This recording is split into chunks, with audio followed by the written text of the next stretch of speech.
सब लोग चलो अपने गौशाला के पीछे, जो आलू का खेत उसके पीछे टीला है, नीचे टीला उससे मिट्टी आनी है। सब लोग ले लो डलिया फोड़ा, चलो अभी देखो कौन सेवा करता है। चलो जल्दी चलो, देर मत करो, फिर समय हो गया। इसमें मिट्टी डालो एक पानी में, ये सब भर जाएगा तो कट जाएगा पूरा। इसी पानी में डालना मिट्टी, जहाँ जहाँ पानी भरा उसी मिट्टी डालना। जल्दी जाओ सब लोग, बैठो मत जाओ कोई। चलो सामने सटो, पूछो। चलो सब लोग चलो, हमारे पास कोई नहीं रहेगा आज के बाद। कभी हमारे मंच के आसपास कोई नहीं आएगा, किसी की जरूरत नहीं है। हमारा हम चल भी हो गए, कोई सेवा नहीं करना चाहते। आगे पीछे आगे पीछे आगे पीछे, अरे परिवार खराब हो गए।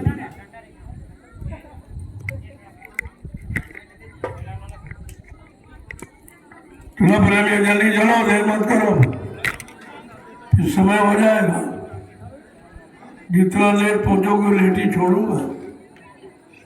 तो इसमें मिट्टी आज पड़नी है, ज़्यादा पानी भर जाएगा तो ये सब फोड़ देगा, फिर बांधना मुश्किल हो जाएगा। चलो सभी लोग, जितने लोग टेंटौटी डेरे में हो, भंडार वालों को छोड़कर, और जो इधर उधर कोई सेवा कर रहे हो अपनी सेवा करें। बाकी सब लोग परमार्थी संधान सेवा जो मिट्टी की होने जा रही है, आप उसमें चलो। ये सत्संग स्थल का मैदान, जहाँ जहाँ पानी भरा हुआ इसमें मिट्टी डाली आपको, ताकि ये समतल बराबर हो जाए तो कुछ इसमें काम किया जाए। क्योंकि ये बहुत महत्वपूर्ण जगह है, इसमें करोड़ों आदमी बैठ के सत्संग सुनेंगे, भजन करेंगे, लाखों विद्यार्थी शिक्षा ग्रहण करेंगे। ये छोटी मोटी सेवा नहीं है। आप सब लोग चलो, इस सेवा का लाभ ले लो। चलो, ये विद्यालय की परमार्थी संधान सेवा है। जल्दी निकलो, अब देर मत करो इधर उधर। ये उधर उधर बैठे सब लोग चलो, तो मैदान में कोई दिखाई नहीं देगा। जय गुरुदेव नाम प्रभु का, जय गुरुदेव नाम प्रभु का, जय गुरुदेव नाम प्रभु का, प्रभु का प्यारा नाम, जय गुरुदेव। चलो प्रभुओं, परमार्थी संधान सेवा दिन रात्रि दोनों की सम्मिलित है, इसलिए दोहरा लाभ है इसका। और ये सत्संग स्थल भी है और विद्यार्थियों के लिए ग्राउंड भी है। ये दोहरा लाभ आपको मिलेगा इसमें। इसमें मिट्टी डालने का लाभ कुछ अलग है, इसका लाभ सबको लेना चाहिए। चलो प्रेमियों जल्दी चलो, देर मत करो। आश्रम में कोई इधर उधर टहलता नजर नहीं आएगा। इसको सेवा नहीं करनी, झोला उठाए घर जाए। आश्रम में रहने की जरूरत नहीं है। जब कार्यक्रम हो गया भगो यहाँ से। जो सेवा करेंगे वो रहेंगे, बाकी कोई नहीं रुकेगा। थोड़ा सख्त करूँगा तभी ठीक रहेगा। सब इधर उधर घूमना टहलना, कोई सेवा नहीं करना, बस भंडारे में रोटी टोलना। भंडारे वालों को सख्त मना कर दूंगा, भोजन उसको देना जो सेवा करे। ये सेवादारों के लिए भंडारे चलते, ये घूमने फिरने वालों के लिए नहीं है। बिना पूछे बिना आदेश के किसी को कोई रोटी मत देना। इस बात का ध्यान रखिए। तुम्हें लोग आदत बिगाड़ते रखिए, उनको रोटी मिल जाती है, फिर उन्हें काम से क्या जरूरत है। तमाम तो रोटी खाने वाले टिके यहाँ, इनका कोई सेवा भजन सत्संग से कोई मतलब नहीं। ऐसे लोगों का ठिकाना नहीं है। देखो, जो आपने सामान प्रयोग किया है वो आपका है। कोई बांस है, कोई बल्ली या अन्य कोई सामान, तो उसको उठाओ, वो गैराज में जहाँ से उठे वहीं रख दो। क्योंकि फिर आप आओगे, फिर आपको जरूरत पड़ेगी।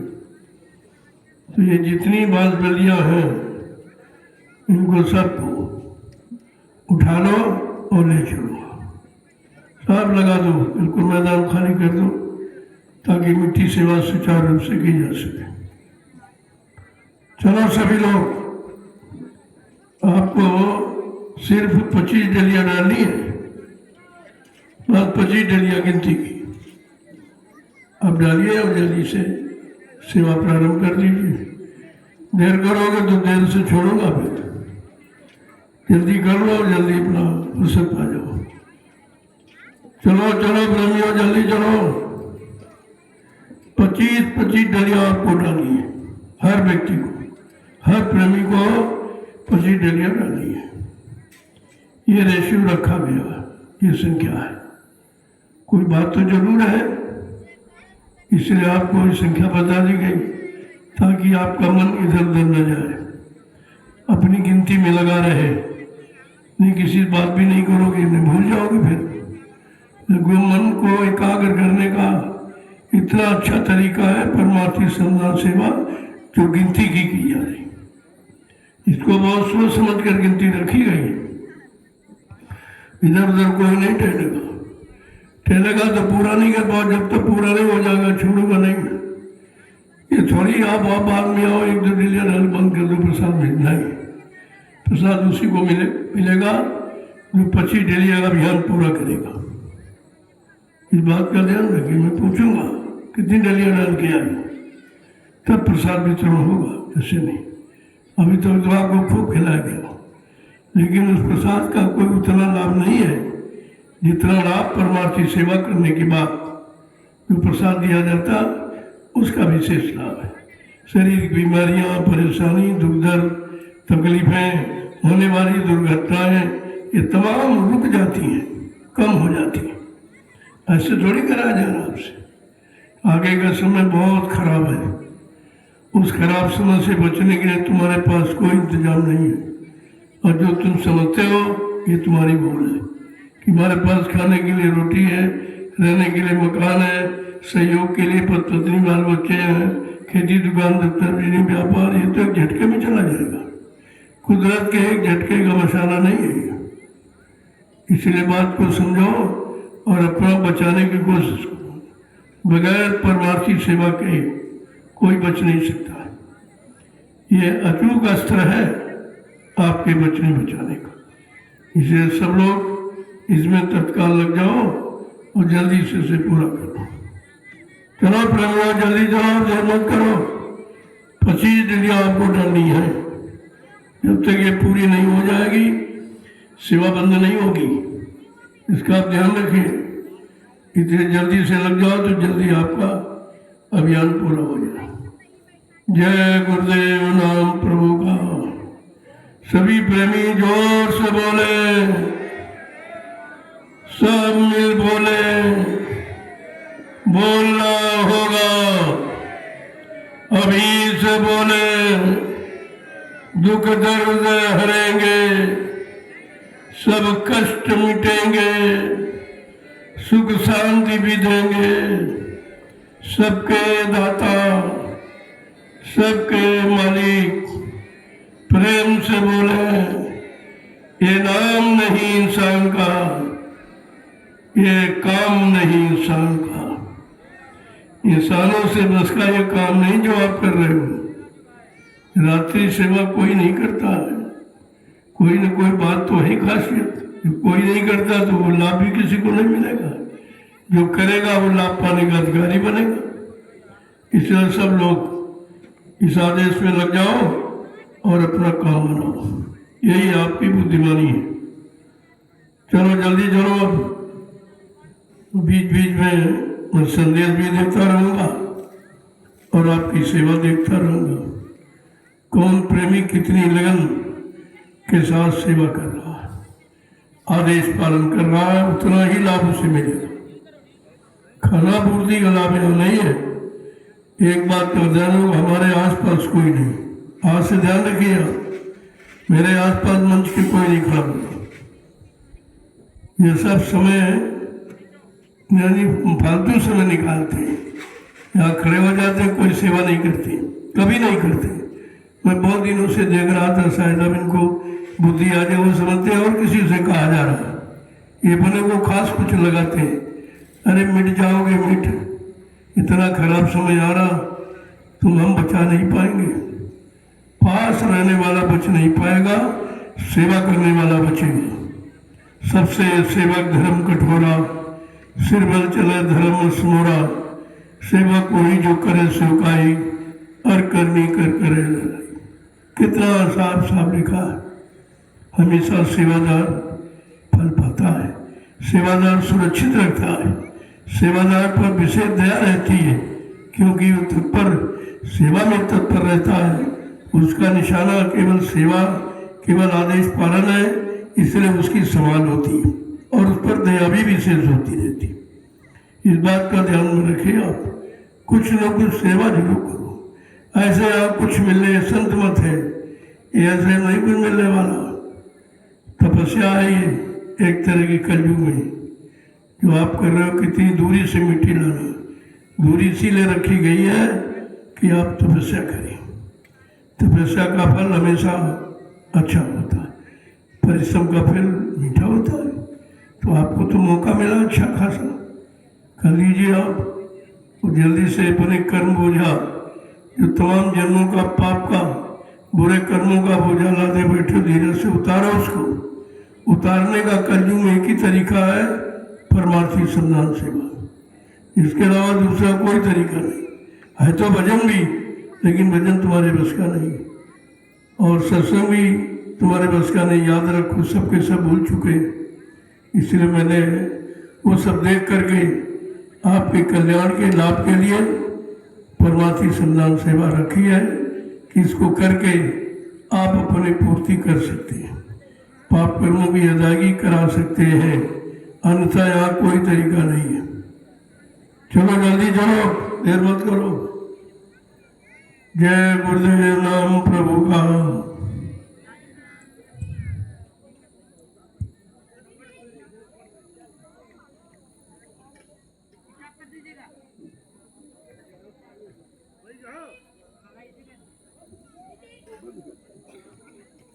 सेवा करें, अभी नहीं, बहुत बोलेंगे।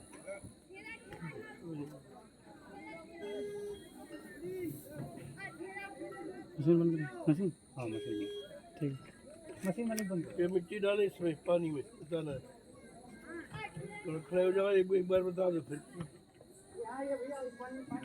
हाँ, पानी में डालते रहो।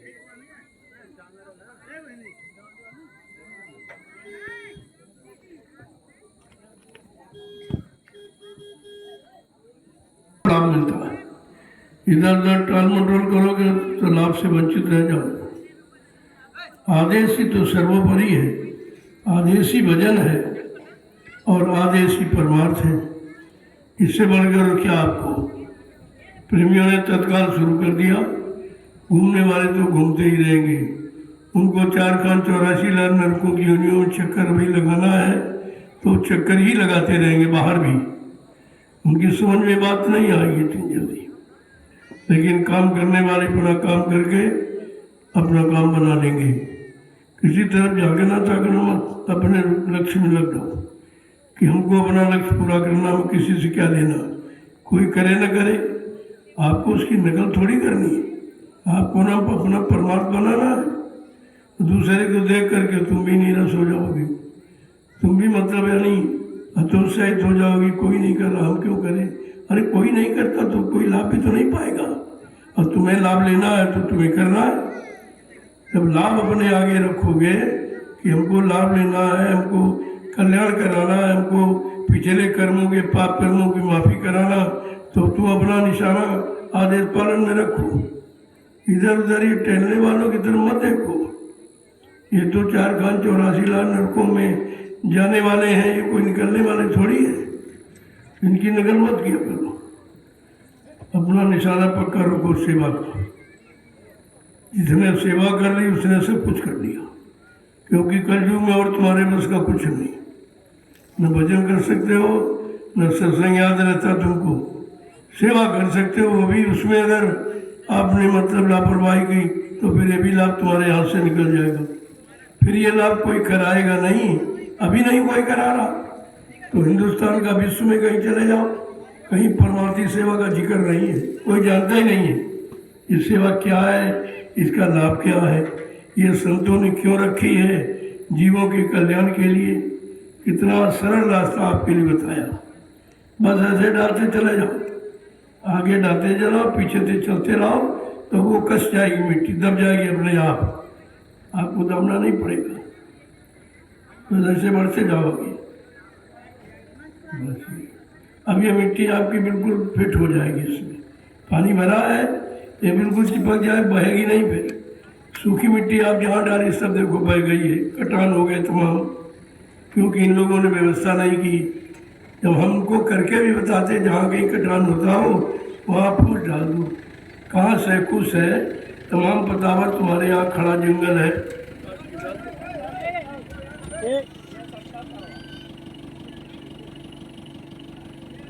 देखता भी नहीं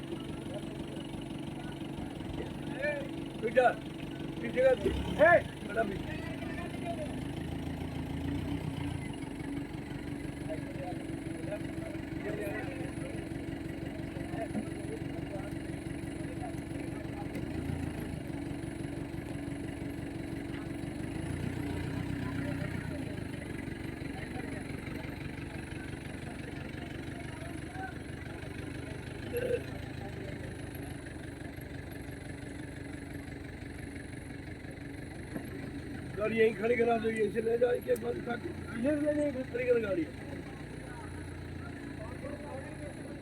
सारी नहीं, सब इसको नहीं करना, सारे काट दिए।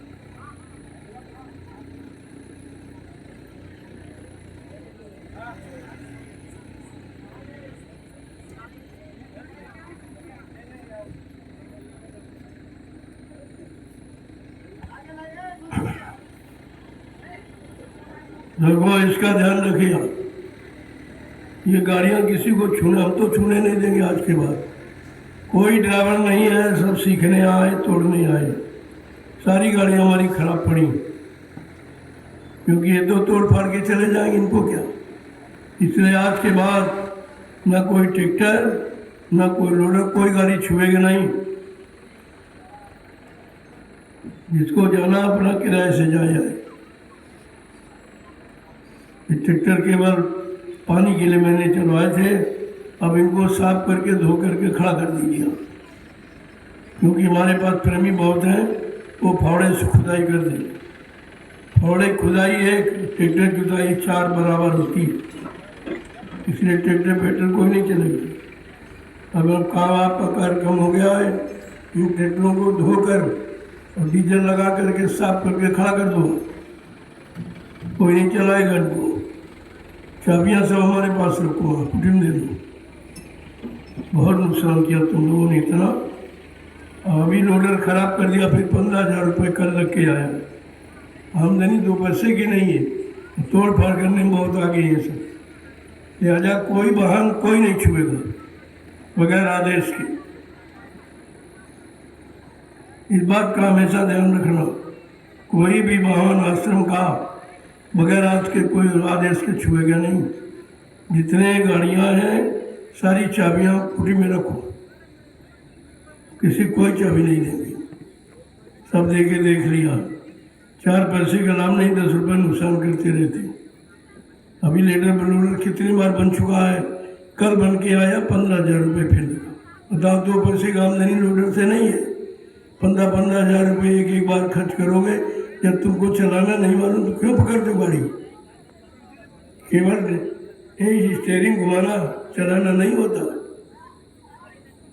इसलिए कोई भी गाड़ी, चाहे ट्रैक्टर हो, चाहे डीसीएम हो, चाहे लोडर हो, हम तो अपनी गाड़ी देते ही नहीं, इसीलिए हम जानते हैं हमारी वीआईपी गाड़ियाँ हैं, लाखों रुपए का नुकसान कर देती। हमने बोलेरो भी अभी ठीक करवाई है, ठीक करवा खड़ी कर दी है।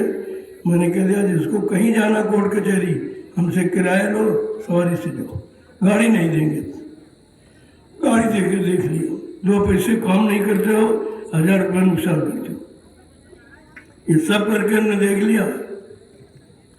अब कोई छूट नहीं, और मंच के आसपास कोई नहीं आएगा बिना आवश्यकता के। यहाँ हाजिरी देने की जरूरत नहीं है, सीधे निशाना बनाओ, सेवा को नहीं करना तो घर जाओ, जिसे नहीं करना है झोला उठाए घर जाए।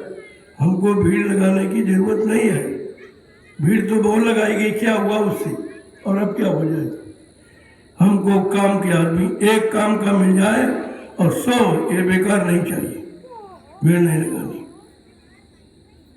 इसी बात का हमेशा ध्यान रखिए, आश्रम का कोई भी वाहन बगैर आदेश के कोई निकालेगा नहीं, कहीं नहीं ले जाएगा। इतने आश्रम पहले कुछ नहीं थे, प्रेमी फोड़े से पूरा सदगुरु धाम खुदाई होती थी, बड़ा अच्छा पैदा होता था। 5-5, 6-6 ट्रैक्टर खरीदा दिए, रोज इन्हीं पर खर्चे होता रहता, रोज इन पर। 2 पैसे की आमदनी किसी ट्रैक्टर से नहीं है, और खर्चा रोज हो रहा, किसी वाहन से नहीं आमदनी। जितने वाहन आश्रम में खड़े हैं 2 पैसे की आमदनी किसी से नहीं है, और इन पर खर्चा रोज हो रहा। ये बताओ कहाँ से आएगा, क्योंकि मैंने बाहर का दौड़ा बंद कर दिया, मैं 2 वर्ष कहीं नहीं जाऊंगा। आश्रम चलाना आपको मुश्किल हो जाएगा, तब पता चलेगा कि आश्रम कैसे चलता है। अभी तो क्या पैसा मांगा, वर्जन ने दे दिया, पैसा मांगा हमने दे दिया। अब जब सेवा लाओगे या खेती से कमा के, तब पता चलेगा कि पैसा कैसे खर्च किया जाता है। सब एहसास करा दूंगा, चिंता मत करो। या तो भाग जाओगे या कायदे से काम करोगे, दोनों चीजें। या तो भाग जाओगे यहाँ से, और या तो फिर मर्यादा में रहोगे। अब ये फुटकर भीड़ भाड़ नहीं, सब खत्म, कोई भीड़ भाड़ नहीं, किसी तरह का आवागमन कोई नहीं। ये मेन गेट पर 2 प्रेमी बैठे, बगैर आईडी कार्ड लिए किसी को प्रवेश मत होने दो। अभी तुम नहीं समझ रहे हो आगे कितनी भीड़ आएगी। अगर व्यवस्था पहले से मजबूत नहीं रखोगे, तुम्हारे आश्रम में कुछ नहीं बचेगा, सब चुरा ले जाएंगे। इसलिए सावधानी अभी से सीखो, और रात्रि का पहरा बंद मत करो। मैं कानपुर चला गया, आपने पहरा बंद कर दिया, यही है तुम्हारे अंदर। जब तक सामने रहते हो तब तक आदेश पालन, उसके बाद कुछ नहीं। ये सब क्या है, मैंने कहा था ये पहरा लगातार रखो। 2-2 घंटे का, 5-5, 7-7 आदमी 2-2 घंटे जगना है, कोई ज़्यादा पूरी रात आपको नहीं जगना है। इससे क्या होगा, सब लोग जान जाएंगे भाई आश्रम में सुरक्षा व्यवस्था है, आश्रम में पहरा लगता है, सब लोग जागते हैं, आपकी सुरक्षा है। जो चीज़ बताई जाए उसको समझने का प्रयास किया करो। जय गुरुदेव नाम प्रभु का। तो फिर सत्संग सुनाने का मतलब क्या है? तुम तो कहानी किस्सा समझते हो, हम इधर सुनाते रहते हो, तुम उधर बुलाते रहते हो। तो हम इतने बेवकूफ़ नहीं हैं, हमें सब बंद कर दिया, सुनाना फुनाना कुछ नहीं, कुछ नहीं। सेवा करो, सीधे करना तो रहो ना, घर जाओ, खर्चे बचेगा, भंडारे का अन्न बचेगा, हमारा तो लाभ होगा। फालतू रोटी खिलाना, फालतू ठिकाना, यहाँ व्यवस्था करना, क्या उससे मतलब क्या निकलेगा? बिजली पानी का फालतू खर्चा ये सब कौन देगा? तो अब ऐसा कुछ नहीं होगा। इस कार्यक्रम के बाद एकदम नए नियम बिल्कुल सख्त बना दूंगा, नई व्यवस्था बनाऊंगा। अगले कार्यक्रम तक आप देखना कितनी चुस्त व्यवस्था होती है। तो मैं थोड़ा सा ढील दिया था कि शायद अब सुधर जाओ, अब सुधर जाओ, अब ठीक हो जाओ, लेकिन तुम सुधरने बजाय बिगड़ने लगे। कह रहे हो कुछ नहीं कहते हो, तो वो जब उनको कुछ दिखाई नहीं देता वो समझते कुछ नहीं, वैसे ही है। अब पता चलेगा अगले कार्यक्रम समझते कि नहीं समझते। जय गुरुदेव नाम प्रभु का। चलो अपना अभियान पूरा करो जल्दी से।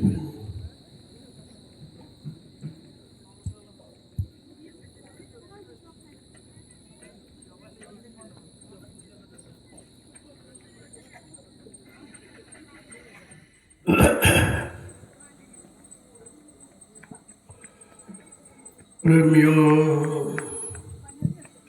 रात्रि परमार्थी सम्मान सेवा कर रहे सभी प्रेमी ध्यान से सुने। आपकी सेवा का समय पूरा हो गया।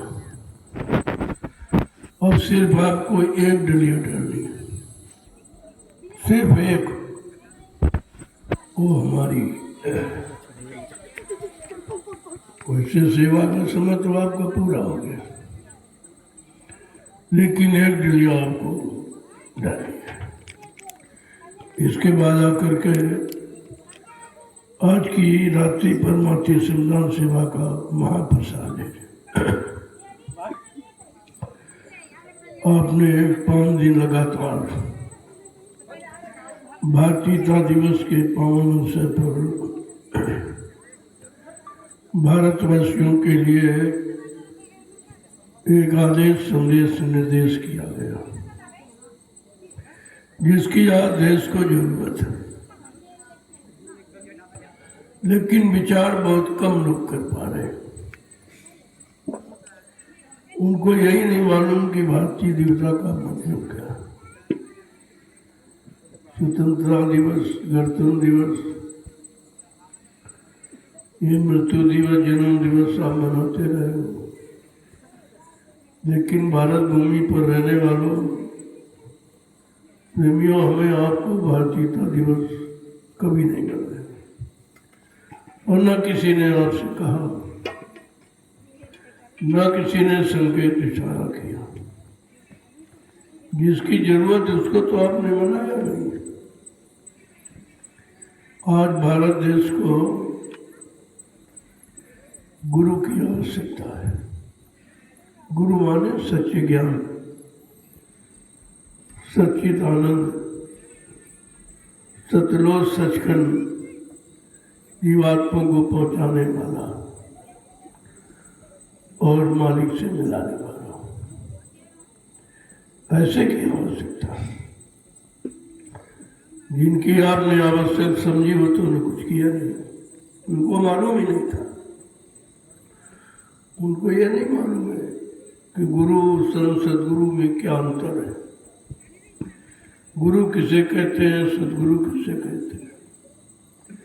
गुरु माने ज्ञान कराने वाला, जो भौतिक जगत का सांसारिक शरीर इंद्रिय भोगों का ज्ञान कराने वाला, तो उसको सांसारिक भौतिक गुरु कहते हैं।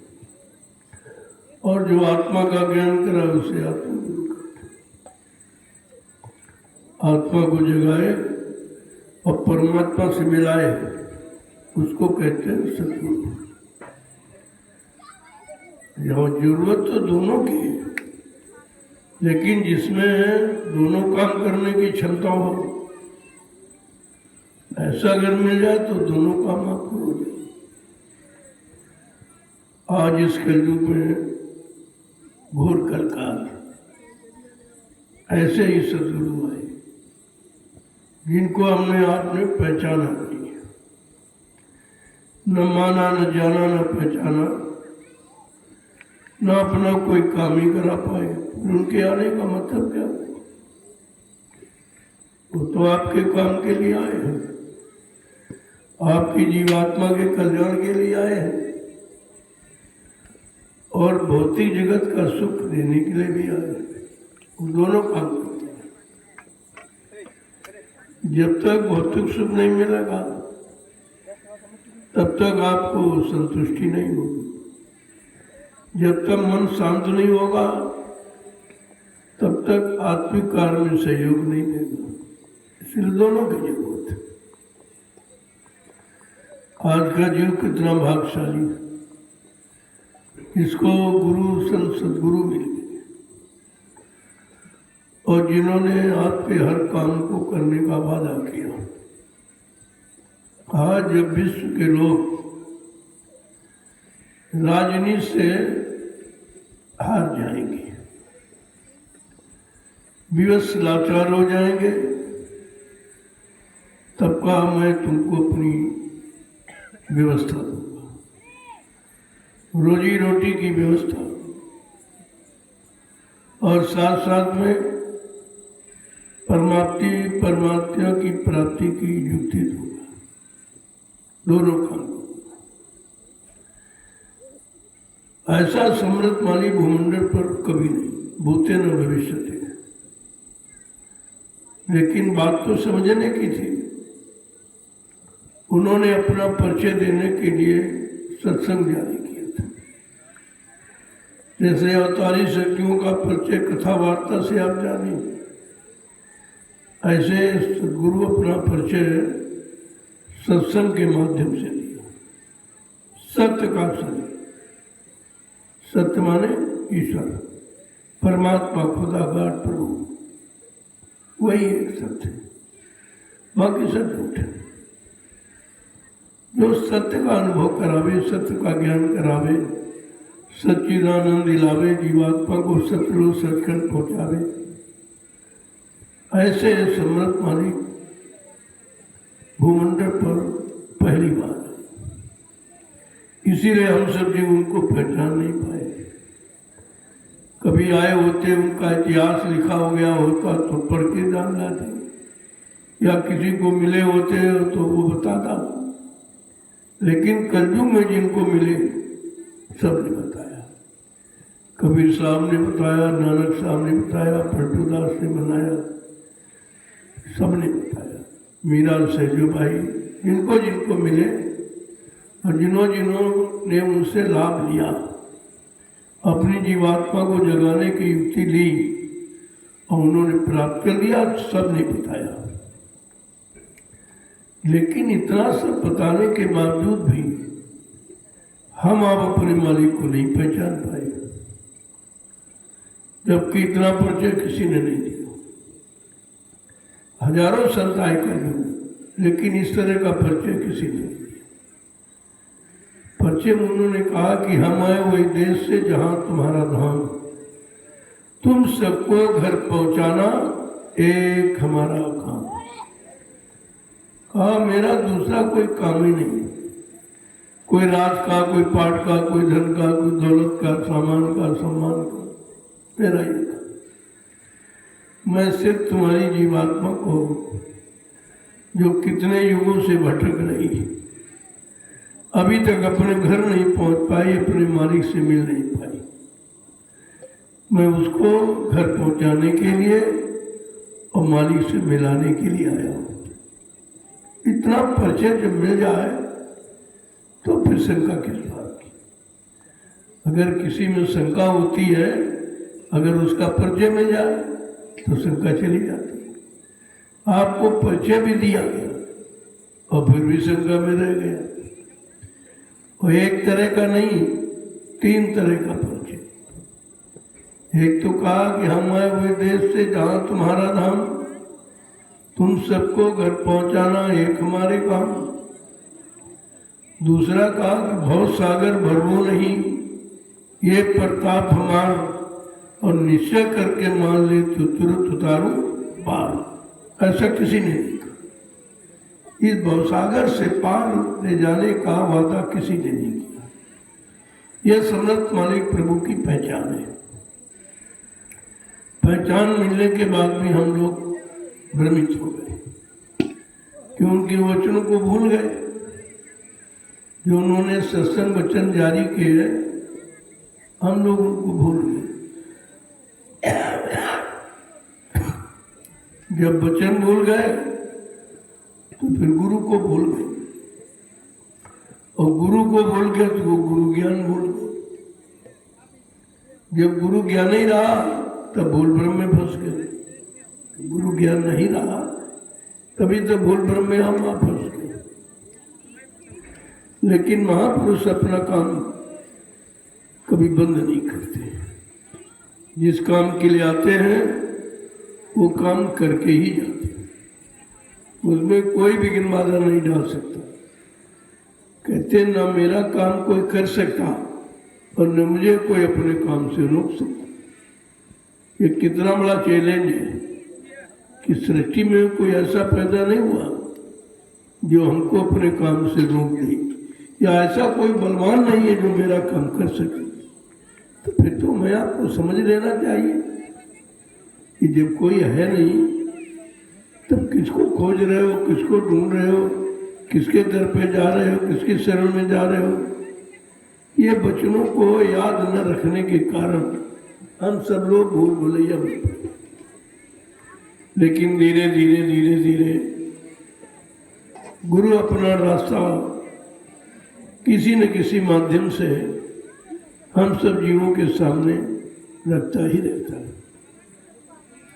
अपना दिव्य अलौकिक संदेश जीवों के कानों तक पहुंचाता ही रहता है।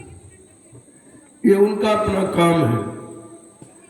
अगर हम सब लोग सुनने का, सुन करके अपनाने का और अपने पर लागू करने का काम कर लें तो फिर लाभ प्राप्त हो जाता, और लाभ मिलने के बाद फिर तो शंका समाप्त हो जाती।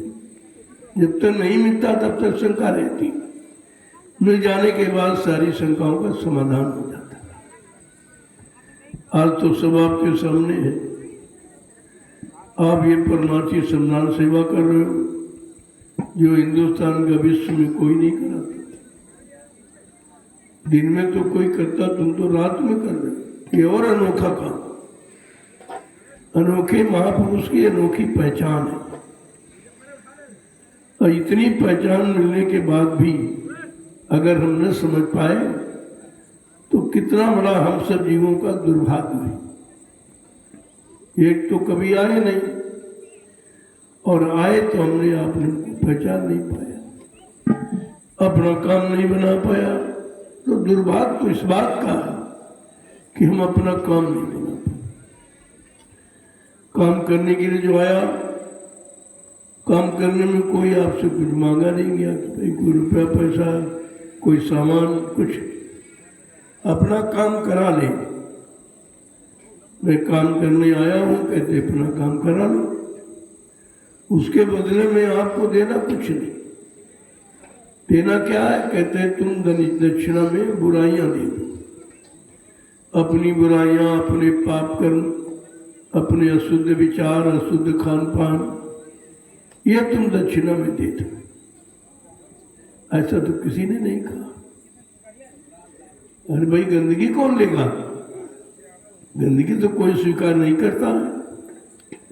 लेकिन सम्राट महापुरुष की पहचान देखिए, कहते दक्षिणा में अपनी गंदगी दे दो और सच्चा रास्ता ले लो अपने घर जाने का। इससे बड़ा हमदर्द, इससे बड़ा शुभचिंतक रहबर रहनुमा न कभी धरती पर आया है और न कभी आएगा। अब की चूके फिर 84 जाए। अगर ऐसे सम्राट मालिक से हम लोग चूक गए तो 84 से निकलना बड़ा मुश्किल होगा। इसलिए बड़ी समझदारी, सूझबूझ के साथ हमें एक एक वचन सुनना चाहिए। जो 5 दिन आपको संदेश दिया गया है भारतीयता दिवस के पावन अवसर पर, वो बड़ा स्मरणीय है और आगे आने वाले समय में काम आने वाला है। अभी तो कोई चीज उभरती है तो समझ में नहीं आती। जैसे कोई पेड़ सड़क किनारे लगाया जाए तो कोई नहीं देखता।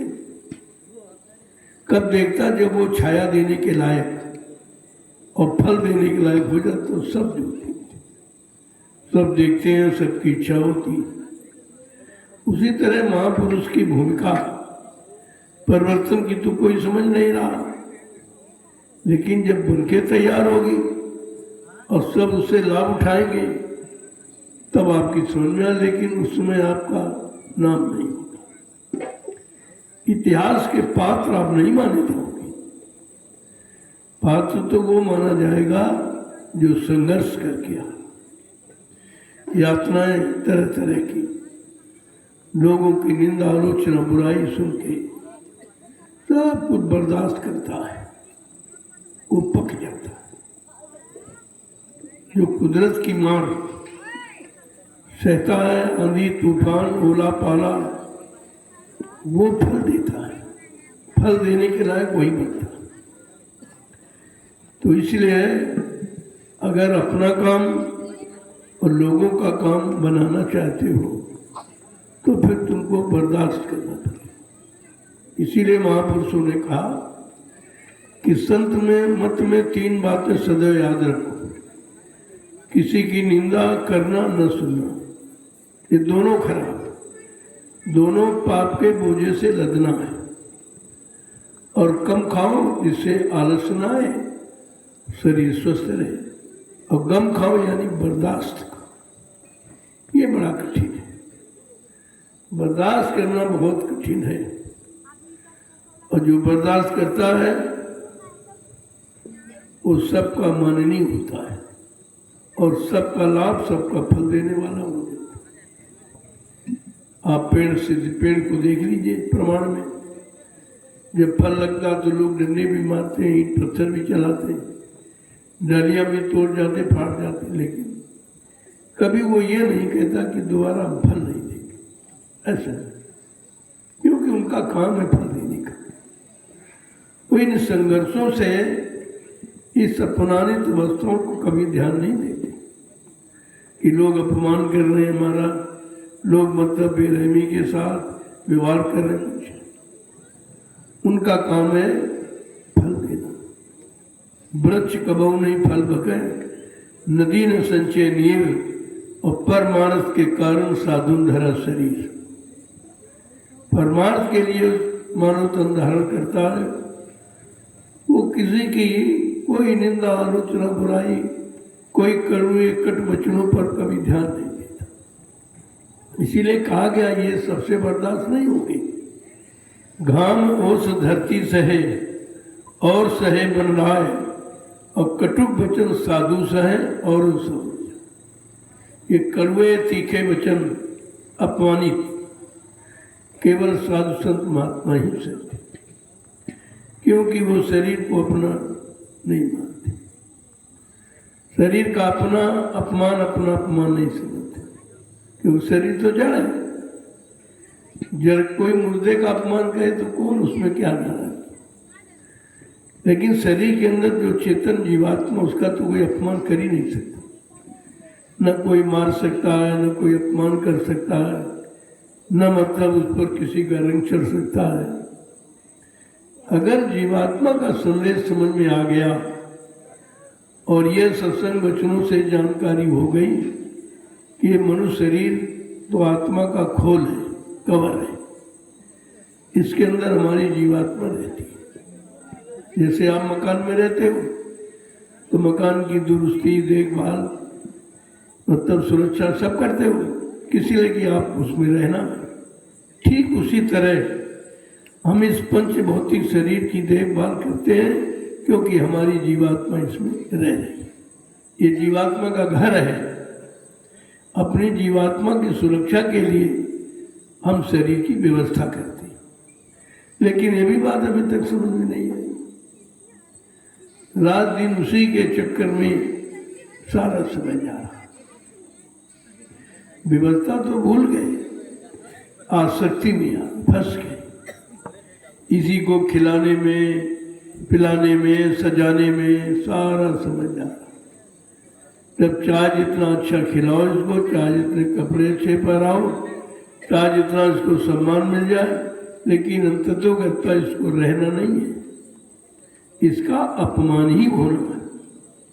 और इतना बड़ा अपमान कि इसको नंगा करके जलाया जाए, इससे बड़ा अपमान क्या हो सकता। और ये एक दिन सबका होना, ये तो हम रोज देखते हैं अपने परिवार में, समाज में, इधर और उधर, कि बड़ा अच्छा था, बड़ा धनी मनी था, बड़ा मतलब विद्वान था, लेकिन अंतगति बड़ी खत्म, उसको नंगा करके जलाया जाए। किसी ने उस पर रहम नहीं किया कि भाई इसने बहुत कमाया है, बहुत अच्छा मकान बनाया है, जिंदगी भर हमारे लिए कमाता रहा। वही बच्चे, वही परिवार के लोग बेरहमी के साथ नंगा करके उसको जला देते। यह स्थिति हमारी आपकी सबकी होनी है। जिसने समझ लिया स्थिति को, वो रहता तो शरीर में है, लेकिन शरीर के चक्कर में नहीं। अरे भाई ठीक है, इसकी परवरिश कर लो, भोजन दे दो इसको, और सर्दी गर्मी से बचाने के लिए मोटा में कपड़ा दे दो, और मतलब धूप और बरसात से बचने के लिए कोई छां बना लो, झोपड़ी मकान, ये तो करेगा। लेकिन कहता नहीं भाई ये किराए का है, ये मेरा नहीं है, मेरा नहीं है, जैसे किराए का सामान कोई आप लाते हो तो कोशिश ये करते हो जितना ज़्यादा इसका प्रयोग कर लो, क्योंकि कल वो आ जाएगा मालिक ले लेगा कि भैया हमारा सामान दीजिए, पैसा भी लेगा और सामान भी ले जाएगा। ठीक उसी तरह महापुरुषों ने कहा भाई ये सही तो शरीर किराए का और एक दिन तुमको इसे देना पड़ेगा। तुम ये नहीं कहोगे कि हमने बहुत खिलाया, बहुत सजाया, बहुत मतलब नहीं से इसको माना है, बड़ा सम्मान किया, ये कुछ नहीं। वो तो पूछेगा तुम्हारी जीवात्मा ने ये पंचभौतिक शरीर मांग के ले आई थी कि एक बार हमको मानव तन दे दीजिए तो हम अपना कल्याण कर लें, क्योंकि मानव तन में जब जीवात्मा आएगी तब इसको घर जाने का अधिकार है, परमात्मा प्रभु से मिलने का अधिकार है और किसी शरीर में अधिकार नहीं। जीवात्मा तो सब में है, पशुओं में, पक्षियों में, जंगली जानवरों में, कीड़े मकोड़ों में, सब में, लेकिन उनको परमात्मा प्रभु से मिलने का अधिकार नहीं। ऐसा क्यों? क्योंकि कोई शरीर एक तत्व का, कोई दो तत्व का, कोई तीन तत्व का, कोई चार तत्व का, लेकिन ये मानव शरीर पांचों तत्वों से परिपूर्ण है। इसलिए ये पंचभौतिक शरीर से 5 नामों की साधना की जा सकती और किसी शरीर से। इस बात को ध्यान में रखना चाहिए। अगर पंचभौतिक शरीर पाकर आपने ये काम न किया तो दोबारा ये शरीर मिलेगा नहीं। फिर कर्मानुसार कहीं पशुओं में जाओगे, कहीं पक्षियों में जाओगे, कीड़े मकोड़ों में जाओगे, बहुत गंदे बुरे पाप कर्म करोगे तो नाली के बदबूदार कीड़ों में जीवात्मा चली जाएगी। ये कर्म का फल है, उसी अनुसार जन्म मिलता है।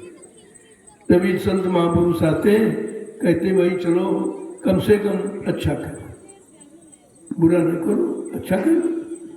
वैसे चाहिए तो परमात्मा प्राप्ति का काम, अगर वो नहीं हो रहा है तो इसे गंदा न करो, तो ये क्या होगा, दोबारा फिर आपको दे देगा। अगर एक बार आपने गंदा कर दिया फिर कभी नहीं देगा, वो जानता है ये तो गंदा कर देगा, फिर आपको कभी मिलेगा नहीं। इसलिए कहा अगर परमात्मा की प्राप्ति नहीं हो पाई तो कम से कम अच्छे कर्म, शुभ कर्म करो तो दोबारा फिर मौका मिल जाए, किसी अच्छे सत्संगी परिवार में आपका जन्म हो जाए और तुम जन्म से ही संगत में जुड़ जाओगे तो दूसरे जन्म में निकल जाए। इसीलिए कहा सदगुरु 7 जन्म तक पीछा करता। जिसने आपको नामदान दिया और आपका हाथ पकड़ा वो 7 जन्म तक पीछा करेगा, ऐसे नहीं छुटकारा होने का कि अगर पहले जन्म में निकल जाओ ज़्यादा अच्छा, ये दूसरा जन्म दिलाएगा, तीसरा दिलाएगा, 14 दिलाएगा, 5वां दिलाएगा, 7 जन्म तो फिर मार खाते रहोगे, फिर मतलब यानी।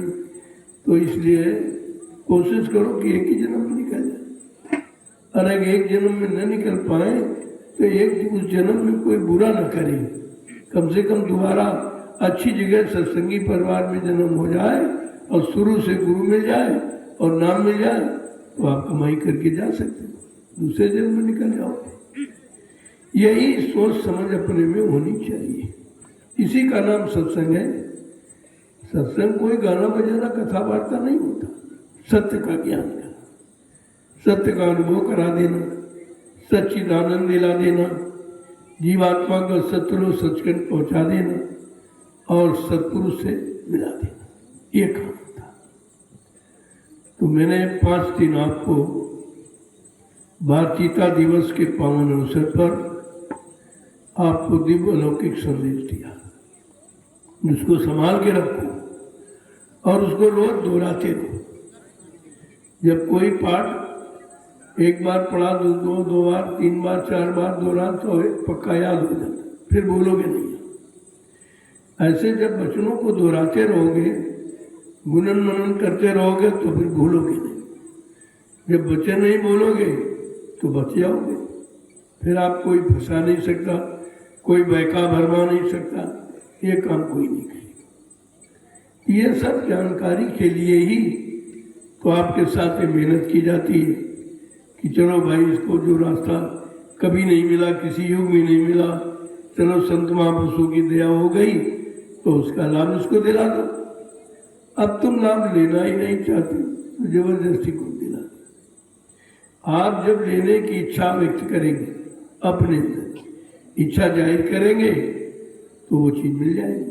किसी वस्तु की जब इच्छा करते हो तब फिर उसकी तलाश करते हो, फिर प्रयास भी करते हो और मेहनत भी करते हो, तब वो चीज़ मिलती है।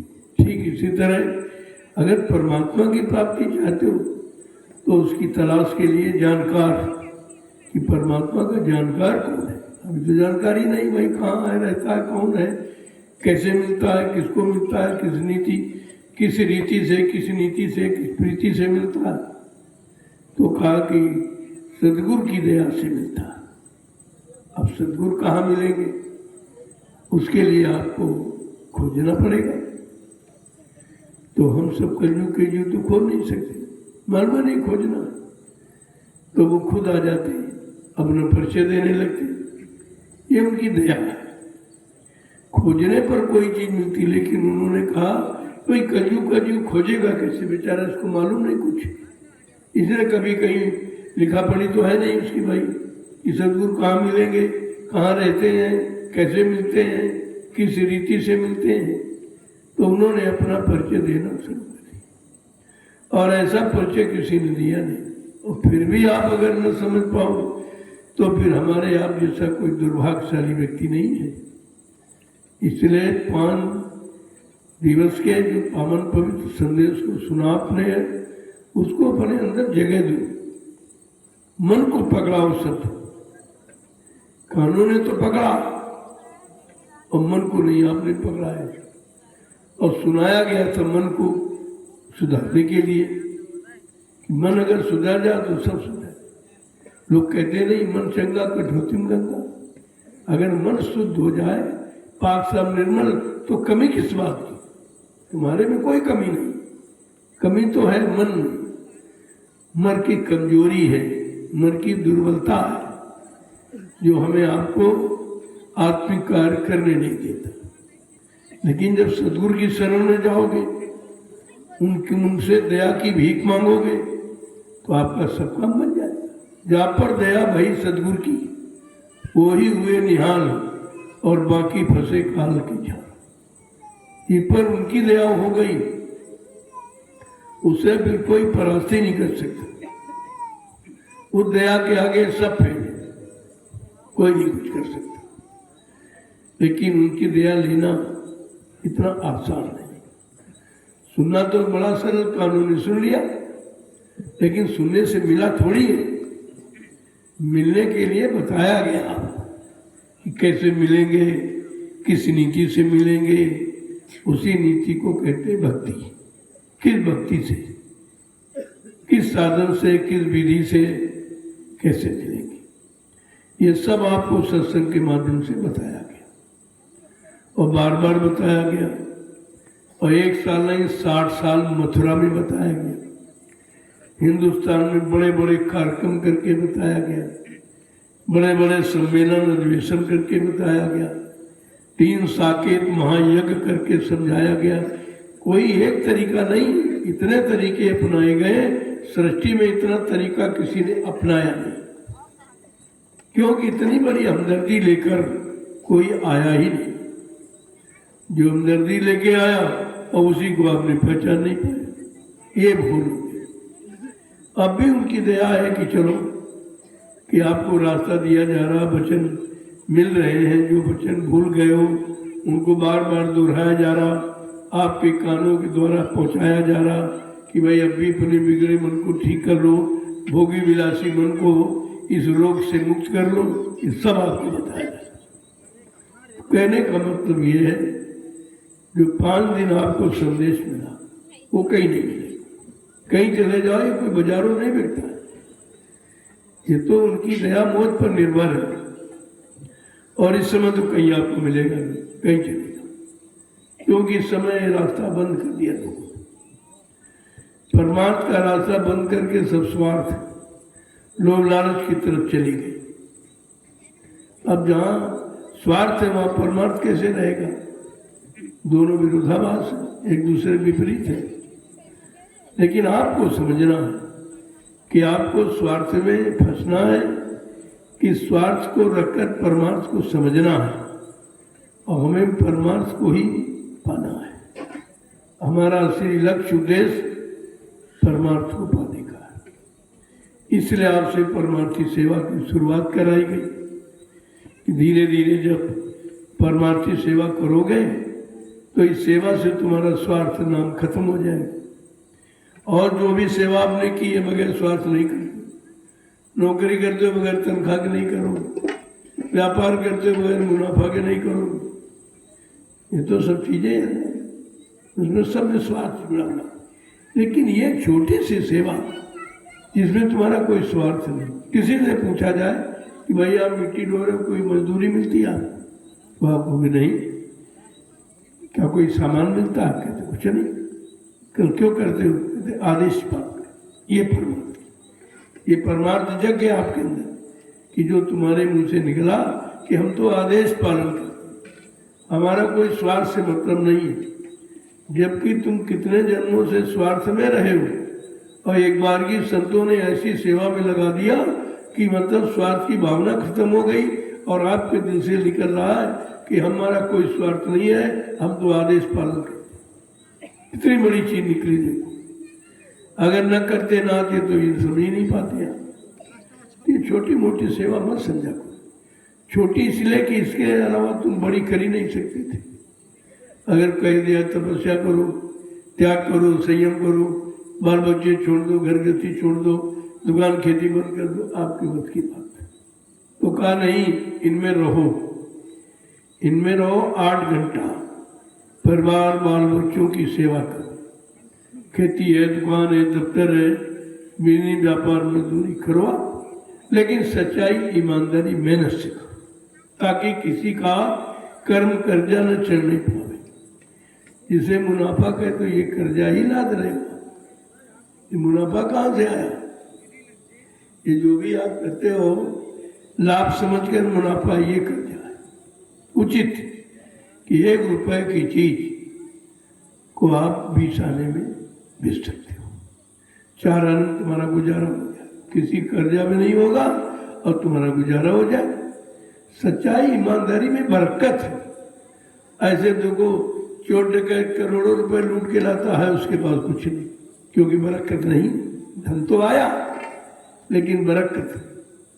ऐसे लूटपाट, झूठ, छल कपट, बेईमानी, चोरी डकैती, हिंसा ये करके वो कुछ पैदा भी कर लोगे तो बरकत चली जाए। और बरकत नहीं तो करोड़ों रुपए तुम्हारे पास टिकेंगे नहीं, रुकेंगे नहीं। और तुम अपना नैतिक चारित्रिक विकास भी नहीं कर सकते। मुख्य विकास है नैतिक का, नैतिकता का विकास, चरित्र का, अच्छे खान पान का, अच्छी संग सोबत का, अच्छे कर्मों का। जब तक ये नहीं आएगा कोई व्यक्ति यहाँ सुखी नहीं रह सकता। सुख का कारण यही है कि जब आवे संतोष धन, सब धन धूल सो। इतना साफ कहा। तो संतुष्टि कब होती है? जब तुम्हारे अंदर अच्छे कर्म होंगे। अगर बुरा किया तो चिंता रहती कि हो सकता कुछ हमारे साथ वो बुरा न करे। आपको हमेशा चिंता, हमेशा खतरा रहता। बुरे कर्म में तो खतरा है ही, अच्छे करो कोई खतरा नहीं, कोई चिंता नहीं। तो चिंता रहित होना चाहते हो तो अच्छे कर्म करो। अच्छे कर्म कब करोगे? जब अच्छा खान पान करोगे। अच्छा खान पान कब करोगे? जब अच्छी शिक्षा, अच्छी संगत मिलेगी। ये सब चीजें सत्संग पर निर्भर करती। और आपको सत्संग मिलना फिर भी नहीं अच्छे कर पा रहे। ये कमी है कि आप वचनों को अपने पर लागू नहीं करते। न काम गया, न क्रोध गया, न लोभ गया, न मोह गया, तो फिर गया क्या? काम क्रोध मद लोभ की जब तक मन में खान। गोस्वामी जी महाराज कहते पंडित मूर्ख दोनों एक समान। मूर्ख और विद्वान में कोई अंतर नहीं। अगर ये गंदगी तुम्हारे अंदर है, काम क्रोध मद लोभ की, इससे बड़ी कोई गंदगी, और यही तुम्हारा नुकसान करने वाली गंदगी, और इसी को तुम लपेटे हो, इससे तुम अलग हो ही नहीं पा रहे हो। इसीलिए आपको परमार्थी सेवा में लगाया गया, सुमरन ध्यान भजन में लगाया गया, आध्यात्मिक चर्चा में लगाया गया कि कम से कम इस बीमारी से, इस गंदगी से अलग हो जाए। तो तुम्हारा परमात्मा मिलना सरल हो जाएगा। जय गुरुदेव, नाम प्रभु का। अब आप केवल एक संकल्प लो कि एक छोटी बुराई छोड़ूंगा और एक छोटी अच्छाई पकड़ूंगा एक सत्संग से। तो 5 दिन आपको मिला तो 5 बुराई छोड़नी चाहिए थी, 5 अच्छाई पकड़नी चाहिए थी। इतने आप बुरे नहीं हो, लेकिन तुम बुराई को छोड़ना नहीं चाहते, इसलिए बुरे हो। अगर बुराई को छोड़ने पर तो जाओ कि नहीं भाई, ये एक छोटी सी बुराई हम जरूर छोड़ेंगे, संकल्प लेंगे और एक अच्छाई को पकड़ेंगे। तो धीरे धीरे धीरे धीरे साल में इतने सत्संग आपको मिलते हैं, इतनी बुराई तुम्हारे में किसी में नहीं। लेकिन आप न छोड़ने का प्रयास करते हो, न पकड़ने की इच्छा करते, इसलिए जैसे आए वैसे लौट जाते हो। तो फिर आने का मतलब क्या हुआ? अरे भाई कहीं जाते हो तो कुछ मिले, लेने के लिए जाते हो। सत्संग में आओ तो क्या लेके जा रहे हो? कुछ नहीं। आए, पैसा किराया भाड़ा खर्च किया और समय भी खर्च किया और खाली लौट गए। तो ये कौन सी बुद्धिमानी है? अरे भाई कुछ लेके जाओ। तो तमाम लोगों ने बुराइयां छोड़ी, ऐसा नहीं है, ये समाज ऐसा नहीं लगा। तमाम लोगों ने शराब बंद कर दी, धीरे धीरे मुर्दा मांस खाना बंद कर दिया, धीरे धीरे उनके अंदर और विचार आ गए कि लोगों को निंदा आलोचना बुराई करना बंद कर दिया, लोगों से लड़ाई झगड़ा करते थे वो सब बंद कर दिया। धीरे धीरे अंदर में शांति प्रवेश होने लगी और वो इंसान बन गए। संतों का इतिहास बड़े बड़े चोर डकैत कतलियों को बदल दिया।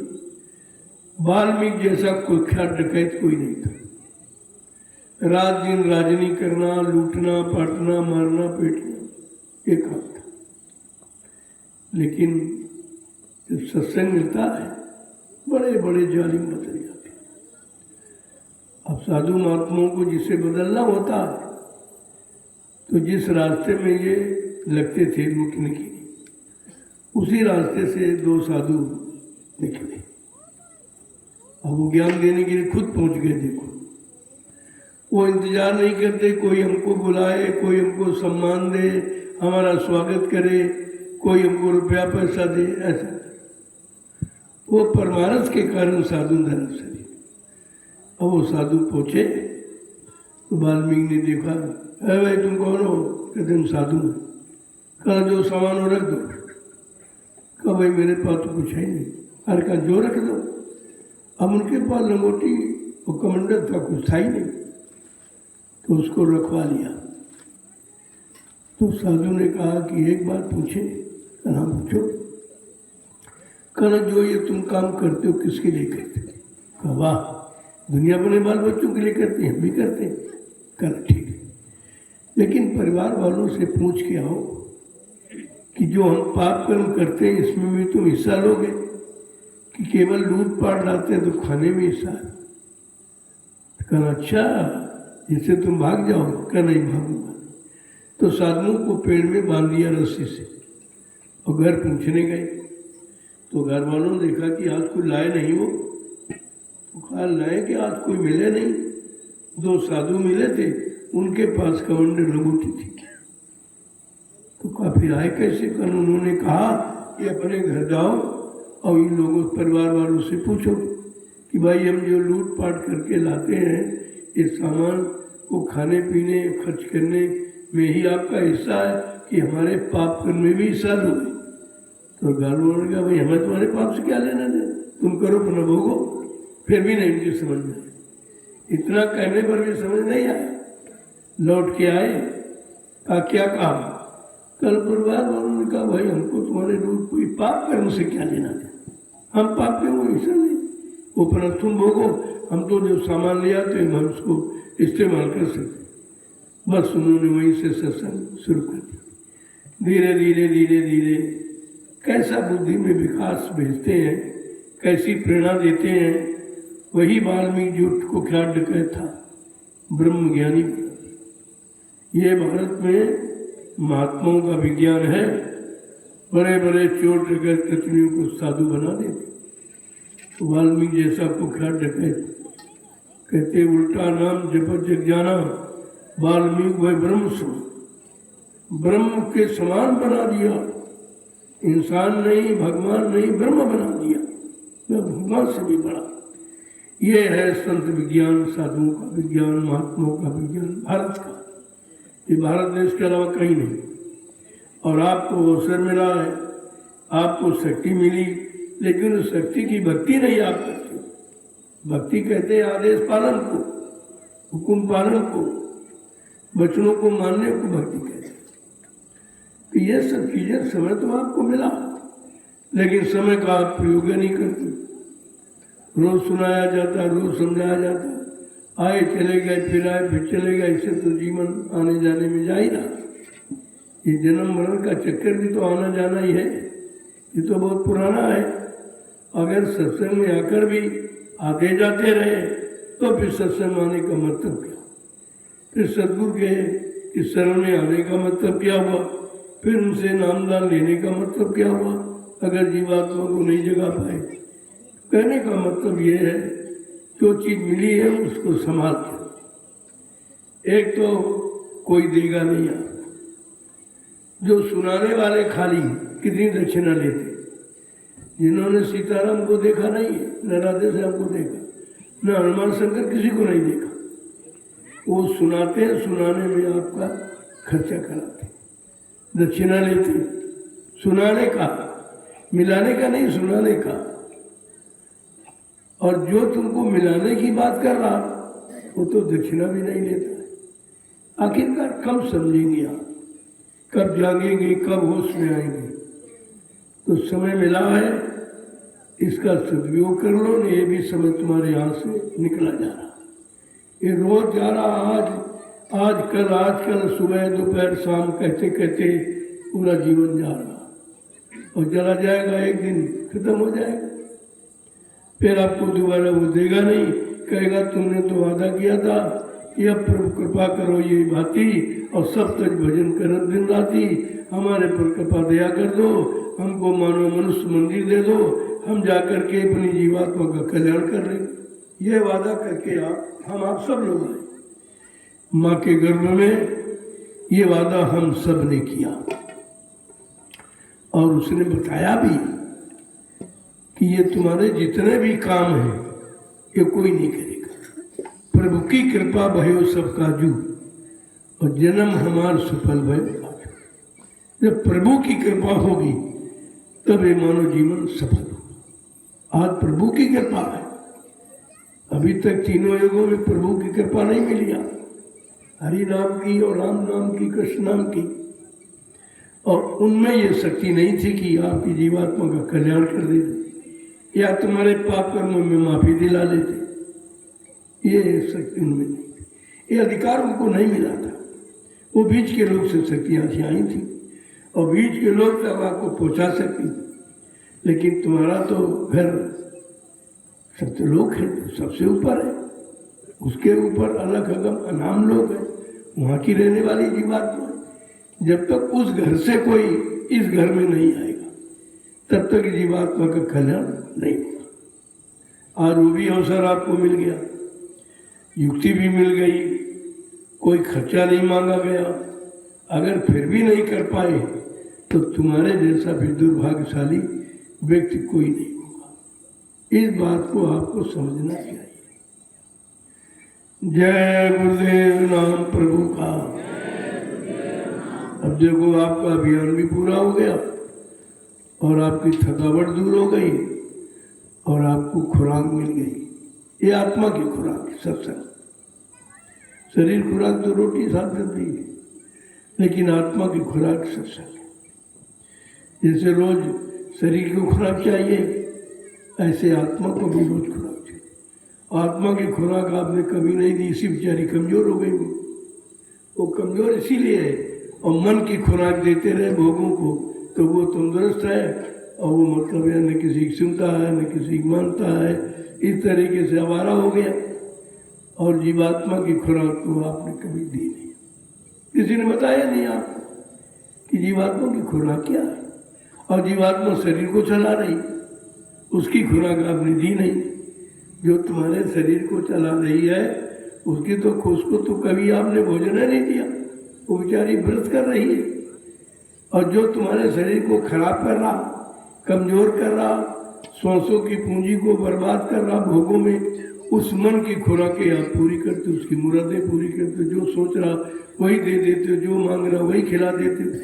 तो अभी हम ये नहीं समझ पाए हैं कि हमको मन की खुराक देकर मन को बलवान बनाना है, ये जीवात्मा को सत्य खुराक देकर उसे अपने घर पहुंचाने के लिए शक्तिमान बनाना है। ये दोनों चीजें ध्यान में रखिए।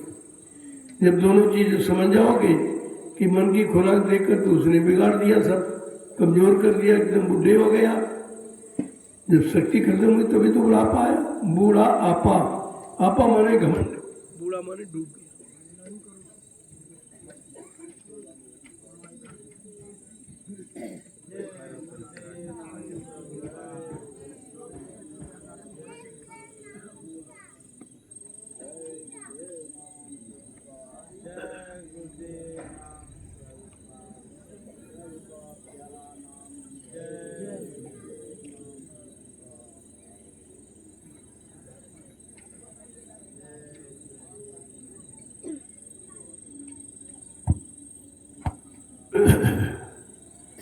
चलो आप लोग प्रसाद ले लो, समय हो गया है।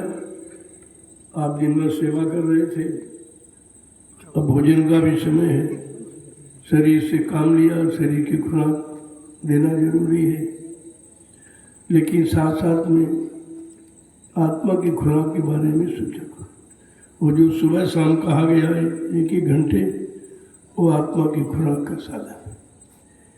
सुबह बैठकर जब आप शब्द की कमाई करो, वो खुराक आत्मा की। ये दिन भर कमाते हो, दाम पैसा सामान ये मन का है, तो काम तो आपका बंद नहीं करा जाता।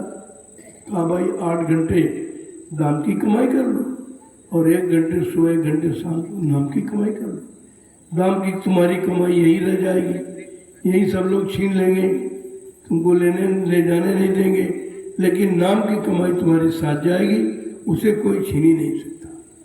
किसी को मालूम नहीं है नाम कमाई है का। कितनी बड़ी चीज महापुरुषों ने आपको दी, जो दौलत कोई न छीन सके, न चोर चुरा सके, न अग्नि जला सके, न पानी बहा सके, न हवा उड़ा सके। किसी का कोई जोर उस पर नहीं है। ऐसी अमोलक ये दौलत है, नामदार जिसे कहते हो नाम। ये नाम तो इससे कहा भाई 1 घंटे 2 घंटे इसकी कर लो, 24 घंटे में 2 ही घंटे तो मांगा गया, बाकी सब संसार शरीर। तो आपका छुड़ाया तो कुछ नहीं गया। अब उसी में आत्मा का काम बनाने की बात जोड़ दी गई कि भाई चलो नहीं दे जाना, उसे करना तो पूरा समय देना चाहिए।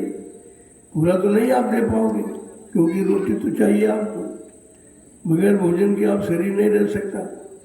ऐसे बगैर भजन के जीवात्मा नहीं रह सकते। दोनों का खुराक अलग अलग। अब दोनों की खुराक पूरी कर दो, 8 घंटे अपना ये शरीर का काम, शरीर के खुराक का काम कर लो, और 4 घंटे में 6 घंटे सोने की निकालो, 8 से 14, 10 फिर भी बचे। 2-3 घंटे अपने यार मित्र में से मिलने जुलने में फिर भी आगे 5-6 घंटे बचते। लेकिन महापुरुषों ने कहा तुम 2 ही घंटे दो, 1 घंटा सुबह 1 घंटा शाम, इसमें तुम्हारा काम हो जाएगा। जो यानी 22 घंटे काम किया वो साथ नहीं जाएगा, लेकिन 2 घंटे वाला साथ जाएगा। इतनी बड़ी चीज ये है। अब इसको समझना थोड़ा कठिन है। समझोगे कब? बिन सत्संग विवेक लो। बिना सत्संग के बुद्धि में विवेक ज्ञान या सूझबूझ निरपराध की पहचान नहीं होती। सत्संग तो आपको हर पेड़ मिल जाता है। अब सत्संग मिला लेकिन आपने उसको समझा नहीं था।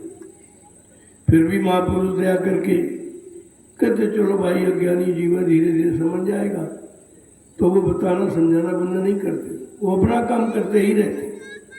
अब तुम उससे लाभ लो न लो वो तो तुम्हारा काम। ले लोगे तो अच्छी बात है, नहीं लोगे तो पछताना रोना पड़ेगा। समय बहुत खराब, बहुत खराब, जिसकी खराबी का वर्णन ही नहीं किया जा सकता, इतना खराब। अब उससे बचने का किसी के पास कोई उपाय नहीं, न तुम्हारे राजा के पास, न प्रजा के पास, न धर्माचार्यों, किसी के पास नहीं उससे बचने का। वो उपाय केवल संत महापुरुषों के पास। अब ये लोग दाढ़ी वालों को संत कह देंगे, तभी तो अपनी गिनती संतों में करते हैं असंत है, और संतों में गिनती करते हैं, क्योंकि इनकी पहचान दाढ़ी बाल लाल पीला कपड़ा इसी को संत कहते हैं। जबकि ये तो खोल का है, ये खोल शरीर की पहचान है, ज्ञान तो अंदर में है, आत्मा अंदर में है। अंदर की पहचान तो आपको किसी ने बताई नहीं, और इसी से सब भ्रमित हो गए। 1 करोड़ साधु महात्मा देश हिंदुस्तान, 1 करोड़, और देश की हालत 1 करोड़ पहरेदार हो धर्म के तो धर्म चला जाए। या तो पहरेदारी की नहीं, जिम्मेदारी नहीं निभाई गई, या इनको मालूम नहीं करना। कोई बात तो जरूर है, इतने पहरेदार हों तो उस देश में चीज की चोरी कैसे हो गई। अब 1 करोड़ महात्मा है, वो इसलिए बन गए कि काम करना नहीं पड़ेगा, बढ़िया खाना, बढ़िया पहनना, और सम्मान मिलेगा, सामान मिलेगा। सम्मान सामान ढूंढ रहे, भगवान नहीं ढूंढ रहे। इनको भगवान की जरूरत नहीं है, इनको तुम्हारे सम्मान और सामान की जरूरत। ये इतना उल्टा हो गया है कि व्यवस्था बिगड़ गई। इसीलिए तो बिगाड़ किस कारण हुआ है कि जो सच्ची चीज ही वो झूठ में बदल गई, यानी जो सत्य था वो असत्य में बदल गया, तो वास्तविक धर्म था वो पाखंड में बदल गया, सब पाखंडी हो गए। कहने का मतलब है जो सत्य वो अंदर में है, मन बुद्धि चित्त, ये पाक साफ निर्मल पवित्र, इसको महात्मा कहते हैं, वो महात्मा है। बाकी शरीर कोई महात्मा थोड़ी है।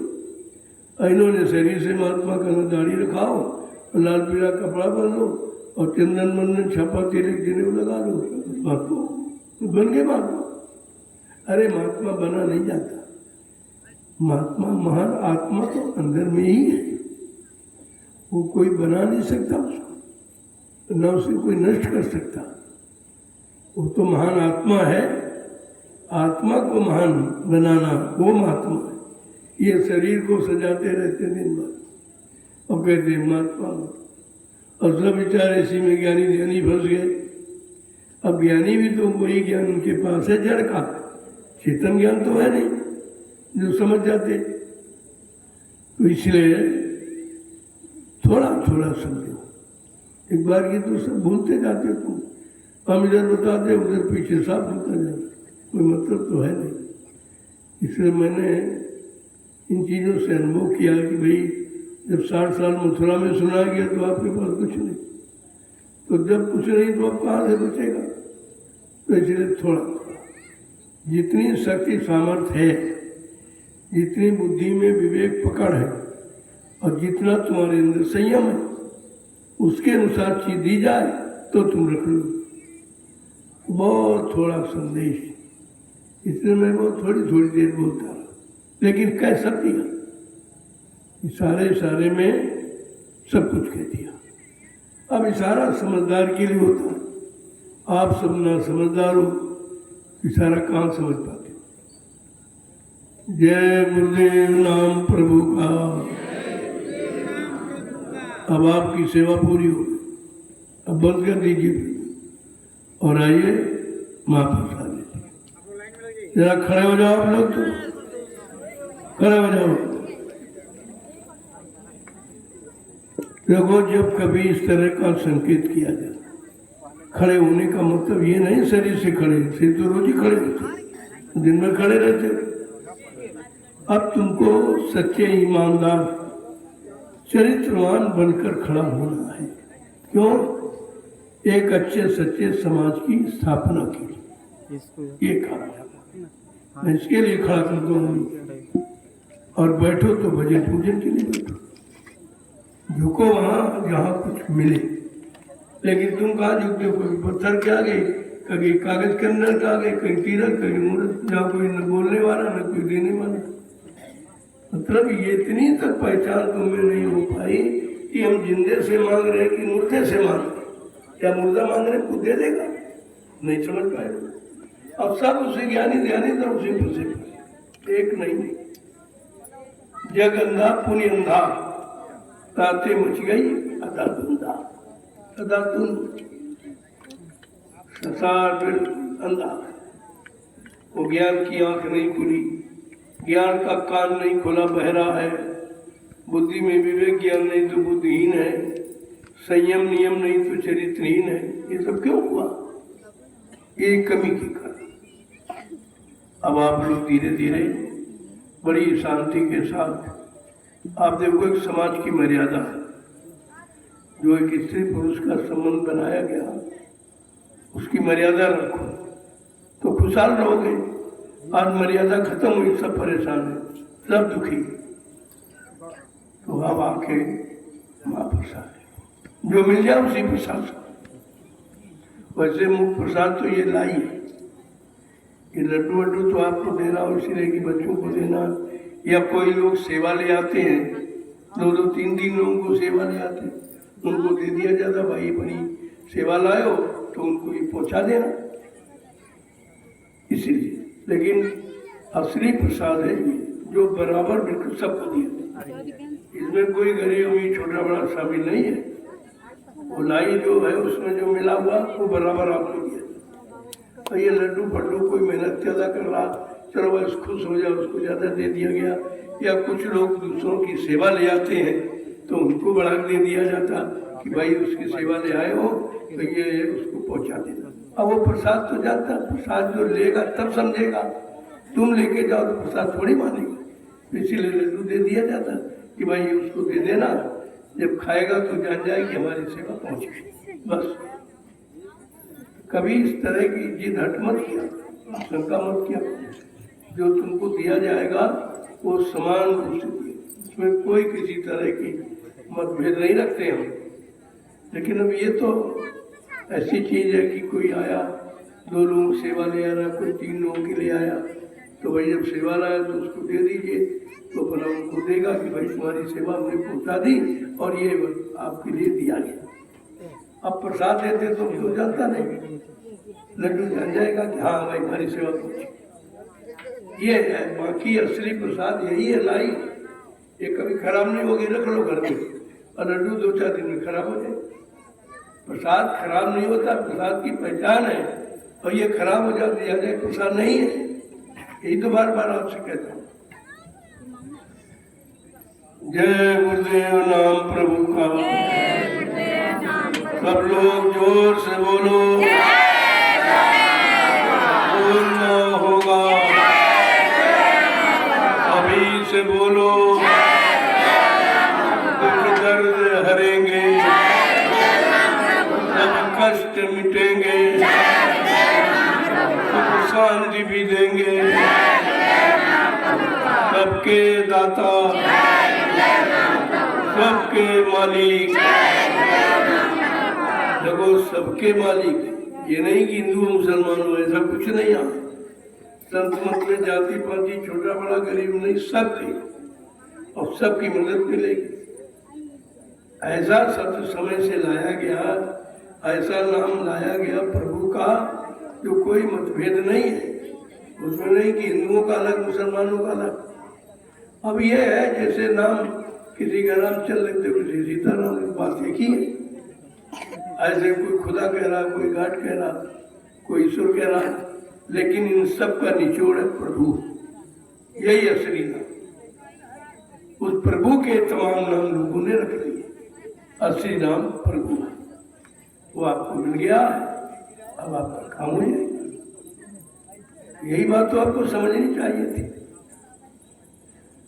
ये महाप्रसाद है, इसको इसमें थोड़ा लाची नामदाना मिला लिया करो। अब थोड़ा थोड़ा रोज जब कहीं निकलो बेटा, क्योंकि बहुत खराब समय है, कुदरत एकदम बौखलाई हुई है। प्रयोग योनियां इतनी ज्यादा बढ़ गई कि वो दुर्घटनाएं बहुत हो रही, हत्याएं बहुत हो रही, लोग मारे बहुत जा रहे हैं। ये सब प्रति होने जा रहे। कुछ दिनों के बाद अगर यही रवैया रहा तो रास्ता चलना मुश्किल हो जाएगा। प्रेत ही चलेंगे, तुम नहीं चले, और चलोगे तो टकरा जाएंगे। इसीलिए मैंने आपको मना किया कि 10 बजे के बाद आप सफर मत, थोड़ा रेस्ट लो, उधर 2:30-3 बजे फिर चलो। ड्राइवर को नींद मिल जाएगी और 2:30 से 3 बजे से सदगुरु पहला शुरू, वो तुम्हारी सुरक्षा कर चले जाओ। अब तुम मानते नहीं हो, जी लट कर दो, तो वो प्रेत आत्मा कभी बस पलट देगी, ट्रेन हवाई जाते पलट देगी। इतना वेग है, तब कोई एक्सीडेंट हो जाता, बाद में फिर मोबाइल से फोन करते कि हमारा ये हो गया, हमने वही जब कहा गया तो हंसी मजाक समझती। भाई हमको रोकने से कोई हमारा लाभ थोड़ी है, तुमको रोका इसलिए जा रहा कि कुछ तुम्हारे साथ गलत होने वाला है, तो रोक दिया जाता है। और जब नहीं मानते हो परेशानी उठाते। ऐसे तुम्हारे लोगों ने जाने खो दी। आए कल अब क्या करें, पिताजी का एक्सीडेंट, मर गए, हमने फिर भी दया की गई। अरे भाई कौन सी दया की? हमने कहा फिर दया ये है कि इनकी मौत तो अकाल थी, लेकिन प्रेत योनि में चले जाते और सत्संग से जा रहे, इससे प्रेत योनि बच गई, दोबारा जन्म दिला दिया जाए। जीवात्मा की समान होती, शरीर समान नहीं होती। शरीर तो आपने जो किया है वो भोग तुम्हारा है, वो तो भोगना पड़ेगा और भुगताया भी जाता, समुद्र दरबार में भी भुगताया जाता, क्योंकि शरीर का कर्जा अगर रहेगा तो आपको फिर आना पड़ेगा। इसलिए यही भुगतान कर दिया जाए। अगर किसी को मारा है तो तुमको भी मार दिया जाएगा, लेकिन तुम्हारी मौत अकाल में तुम्हारी नहीं जाएगी, क्योंकि वो संतों की शरण में उनके आदेश में हुई है और उन्होंने तुम्हारे पिछले कर्म के भुगतान के लिए तुम्हारा बदला चुका दिया, तभी लाभ होता। ऐसा नहीं है।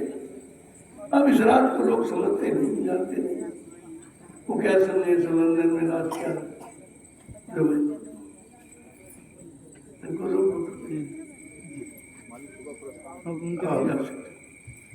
जा सकते हो। कोई काम जरूरी है, हमने तो मना नहीं किया, 18 जरूर मना किया, रात तो नहीं मना किया, लेकिन अगर कोई काम नहीं तो मर जाओ, क्योंकि समय खराब है। घर में भी समय खराब आ सकता, लेकिन यहाँ बचाव रहेगा, सेवा मिलती रहेगी, बचाव होता नहीं। इसलिए कहा भाई चलो सब लोग जाओ, तो घर परिवार का एक सदस्य तक सेवा में मना रहेगा तो दया मिलती रहेगी। कोई न कोई व्यक्ति तो रहना चाहिए। अगर परिवार का लाभ प्राप्त करना चाहते हो, जब एक भक्त अगर लड़का भक्त है तो 8 को उतारता, अगर लड़की भक्त हो गई तो 16 को उतारेंगे। इतना बड़ा अधिकार कलयुग में नारी को मिला, लेकिन कोई माँ नहीं चाहती कि हमारी बेटी मीरा बने, जुबाई बने, कोई बाप नहीं चाहता कि मेरा बेटा महात्मा हो। इतना खराब महात्मा हो, जब तुम कोई चाहते नहीं तो महात्मा आएंगे कहाँ से? ये कहाँ से आपको विचार करना चाहिए। अब जो समझ जाते हैं कोई स्वेच्छा से लोग दे जाते हैं। भाई जब देखा विश्वामित्र जी मांगने आए तो राम कष्ट तो दशरथ को हुआ, क्योंकि बुढ़ापे में संतान भी नहीं, वो भी मांगने आ गए, लेकिन वशिष्ठ जी ने समझाया नहीं नहीं, तुमको कुछ लाभ मिलने वाला, इनके द्वारा तुम्हारा कल्याण हो जाएगा, दे दो। तो उन्होंने ले लिया। अभी बीच में आपसे भी 1981-82 में एक संकल्प कराया गया कि देश समाज की रक्षा के लिए, माँ बहनों की लाज बचाने के लिए तुम्हें एक एक बेटे का संकल्प कहा गया था 79 में, लेकिन नहीं समझ ही नहीं पाया विशाल। अब कहा वो बेटा तुम्हारे घर में रहेगा, हम ले नहीं जाएंगे, लेकिन उसके अंदर ऐसा भर दिया जाएगा समय से कि तुम्हारा नाम कर देगा, अपना काम कर लेगा। जो सबसे खराब वो जो कहते हो कि हमारे लायक नहीं है, कोई काम नहीं करता, बेकार है, आप उसको दे दीजिए। उसमें महात्मा समय से क्या भरेंगे और समय से कैसा काम करा देंगे, तो कहा तुम्हारा नाम हो जाएगा और बच्चे का काम हो जाएगा, और क्या चाहिए। लेकिन महात्माओं के ऐसे वचन समझना बड़ा कठिन है, इतनी जल्दी विश्वास नहीं होता।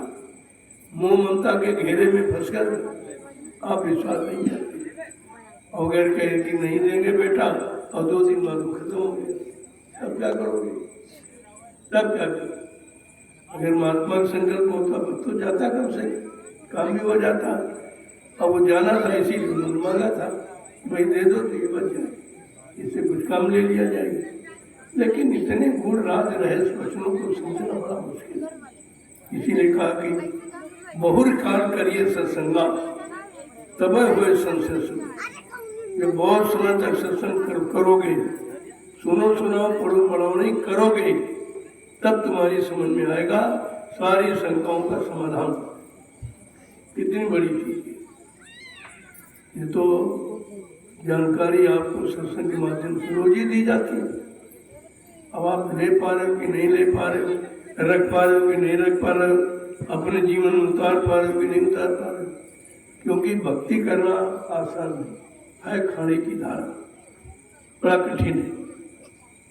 अब बिना गुरु के भक्ति होती है, ये भी बात है। और सत्संग के बिना कोई पाई नहीं, दोनों चीजें। सदगुरु भी चाहिए, उनका सत्संग भी चाहिए, तब भक्ति पनपती है, मतलब मजबूत होती है, तब फलीभूत होती है। आपको तो दोनों चीजें मिल रही, फिर भी आप नहीं कुछ कर पा रहे। इसका मतलब आलसी आप करना नहीं चाहते, कुछ ना कुछ तो करना पड़ेगा। जब देखा गया भजन भी नहीं करते हो, सत्संग भी नहीं याद करते हो, अच्छा चल चलो मिट्टी ढो। आज में जिसको शंका हुई वो भी तक नहीं ढोए पाए। मिट्टी ढोना नहीं, अपने पाप कर्म ढोना है, इशारा तो ये है। और किसी कभी की बहुत से लोग उन्होंने अभी सिर पर एक डलिया नहीं रखी, उनका क्या होगा? तो बहुत होशियार है, बड़े चतुर बनते हैं, महाज्ञानी, महामूर्ख जो अपना काम न कर पाए। किस बात का ज्ञान? अरे ज्ञान हो जो अपना काम करे, दूसरे का भी कर दी, वो ज्ञानी कहलाता है। तब ये हट और जिद, ये झूठा गुरु कुमान घमंड लिए घूम रहे हैं और परमाण से खाली हो गए, कुछ नहीं पाए। खाली आए खाली चले जाए। लेकिन महात्मा तो अपना काम करेंगे, और करने वाले भी ये कर रहे हैं। ऐसा नहीं कि सब खाली। देखिए, जो करेगा सो पाएगा, और नहीं करेगा तो नहीं पाएगा। तो सीधा सिद्धांत है। इसीलिए बड़े बड़े कार्यक्रम डाल दिए जाते हैं कि चलो इसमें लोग आ जाएंगे, इसमें आपको तमाम सेवा, जैसे भंडारे की सेवा, तमाम लोगों को भोजन बना खिला रहे बा, तुम्हारा भोजन खा के लोग भजन करते हैं, तुमको भजन ऐसे दिला दिया जाए। वो तो कोई ना कोई आदान प्रदान का साधन बना के रखते हैं। अब आप बिल्कुल ही न करो, एकदम हाथ बंद कर दो, मुंह बंद कर दो। जैसे जब राम ने सबको मार डाला तो उनके अंदर बड़ी चिंता हुई। लोगों ने कहा तो आपने बड़ा अनर्थ किया, तुम्हारा दुश्मन तो एक ही था और तुमने सारे जीवों को मार डाला। अब बड़ा उनका अफसोस हुआ, तो कहा बादलों से कल ऐसा करो भाई, हमने ये गलती की है, तुम अमृत की बरसात कर दो, इनके मुंह में अमृत जाएगा तो जिंदा हो। लेकिन वो राक्षस कहते अरे शत्रु है राम, वो अमृत नहीं बरसाएगा, धोखा। तो जो अमृत की वर्षा हुई तो फर्ज पीठ ऊपर करी, नीचे। ऐसे भी जीव है, यहाँ भी ऐसे जीव आते हैं कि वो कुछ लेना ही नहीं चाहते। कितना भी प्रयास किया जाए देने का, कितना सरल तरीका अपना लिया जाए, फिर भी नहीं। मूर्ख गुण समझे नहीं, वो नहीं समझे। मूर्ख हृदय न चेत, चाहे गुण मिले बिन। कहते मूर्ख के अंदर कभी चेतना नहीं। मूर्ख वो है जो अपने मुंह की रखता है। मूर्ख वो है जो सारी शिक्षा मुंह में रखता, दूसरों को बताने समझाने के लिए, वो भी मूर्ख है। वो अपने काम के लिए तुमको शिक्षा मिली, अपना काम कर दो, अपना काम कर लेना और आदेश दूसरे का कर देना, तब तो ठीक है। लेकिन नहीं देखते, यहाँ से सुन के जाते हैं, उधर शुरू करते। इसीलिए मैंने भाषण की पर्चों सब बंद करा। तुम एक काम मत करो, तुम्हारे पास कोई कमाई है नहीं और व्यर्थ में समय खराब कर रहे हो। जो समय सुनाने उनाने में जा रहा वो परेक करने में लगा। अब तुम अगर कहते भाई सत्संग हमने कुछ नहीं, जो पुराना सत्संग कोई हो उसको एक आदमी पढ़ के सुना दे, एक दो प्रार्थना बोलो और नाम ध्वनि करो, 1 घंटा बैठ के भजन करो, 7 बार हो गया सत्संग। इससे बढ़िया क्या? ये आपको कर सकते, बाकी आदेश नहीं है। फिर करो तुम, जाओ तुम्हारा काम है। यहाँ सब व्यापारी हो गए, वो संदेश नहीं सुनाते, व्यापार करने चले, 1-1 हजार 2-2 हजार रुपया उनकी फीस है। वचनों को सुनाने की वचन उनके नहीं है, किराए के समझ। जब गुरु के वचन तुम कैसे सुनाने लगे भाई? तुमको सुनाने का अधिकार तुमने अपने दिव्य कान से सुना नहीं है, और दिमाग से कुछ देखा नहीं, क्या सुना रहे, क्या दिखाओगे? इसीलिए कहना ना बोलना को ताले जुमा पर रखना और चुटकी का खेल अपनी चुटकी बजाना, कुछ नहीं कहना। जो कहने में समझ आ रहा वो करने में लगा, आपका काम हो जाएगा। इसलिए मैंने सब बंद करा दिया। कोई भाषण से कोई अक्का पक्का, कोई नेता फेता, कुछ इनसे काम नहीं होगा। ये धार्मिक देश है, यहाँ ये वक्ता प्रवक्ता नेता खूटा इनसे कोई काम होने वाला नहीं है। होने होता तो 72 साल की राजनीति आपने देखी तो क्या हुई, और धर्मनीति भी आपने देखी। बड़े बड़े जगत को शंकराचार्य बैठे और धर्म की ये स्थिति, धर्म कहीं दिखाई नहीं देता। सब अधर्म पर जुट गए, सब बाम में जुट गए, सब हिंसा और हत्या में लग गए, सब व्यभिचार में हैं, सब चोरी डकैती कत्ल और बलात्कार में जुट गए। कहाँ तुम्हारा धर्म चला गया? सजा पाओगे, ऐसा नहीं है। देखने वाला मालिक सब देख, कौन क्या कर रहा। जो काम है अगर कर सकते तो करो, लेकिन व्यापार मत करो। ये सब व्यापारी हो, सब कथा किसी की है, सुना नहीं, पैसा ये ले ले। इनकी कान की सुनी भी नहीं, नाक से इन्होंने देखा था कि राम कहते थे कि नहीं थे, सुना रहे राम कथा, कृष्ण कथा सुना। जिसको देखा नहीं है, जिसकी वाणी सुनी नहीं, तो क्या सुना रहे? ये व्यापार हो गया। अब जब धर्म में व्यापार हो जाएगा, धर्म खत्म हो गया, धर्म खत्म हो गया। जय गुरुदेव नाम प्रभु का। चलिए भाई सब लोग ले लो, ले लिया तो चलो भंडारे की तरफ, भोजन प्रसादी ले लो। अब विश्राम चाहिए आपको, सुबह फिर उठना है, प्रार्थना पाठ, एक प्रार्थना बोली, ज़्यादा नहीं, एक प्रार्थना बोली, फिर एक गुरु दातार मांगता, बस इसके अलावा कोई प्रार्थना ही नहीं। यही उनकी भीख मांगने की प्रार्थना करो, बस इसी से काम होना। और इसके बाद 1 घंटा समुदाय भजन पर बैठ गए, इसके बाद सेवा में चले गए, और शाम को हम आपको सत्संग में दे दें। आपके तीनों काम आश्रम में हो रहे हैं, सत्संग, सेवा और भजन। ये काम घर में नहीं होंगे, घर में एक भी नहीं काम करो, यहाँ तीनों काम हो रहे हैं। अब आपको सोचना चाहिए कि घर में ज़्यादा समय देना ठीक है कि घर से समय निकाल कर आश्रम में समय देना। दोनों चीजें आपके सामने हैं। चलो ले, जो बाकी रहेगा ले लो, ये भी दे दिया करो, थोड़े लोग ले लें। देखो अब की बार आपको प्रसाद बहुत मिला, भारतीयता दिवस के पावन अवसर पर। ये भारतीयता की खुशी का प्रसाद आपको दिया गया, और अभी दिया जा रहा। और अभी प्रेमियों ने इतना बना दिया है, कभी वो 10-15 दिन चलेगा, मिलता रहेगा प्रसाद। बात को हमेशा ध्यान रखो। जितने भंडारे आए थे, मैंने कहा कुछ थोड़ा थोड़ा मीठा मीठा बना लिया करो, तुम्हारा भी प्रसाद लग गया। तुम यहाँ कंजूसी करते हो, कुछ लोग तो बचा लेते, बेच लेते जाते। बताइए इनसे ज्यादा पापी कौन? एक तो देते नहीं, जो लोग देते हैं उसका नाजायज प्रयोग भोगना पड़ेगा। ये कर्जा है, ये पराये धन, बहुत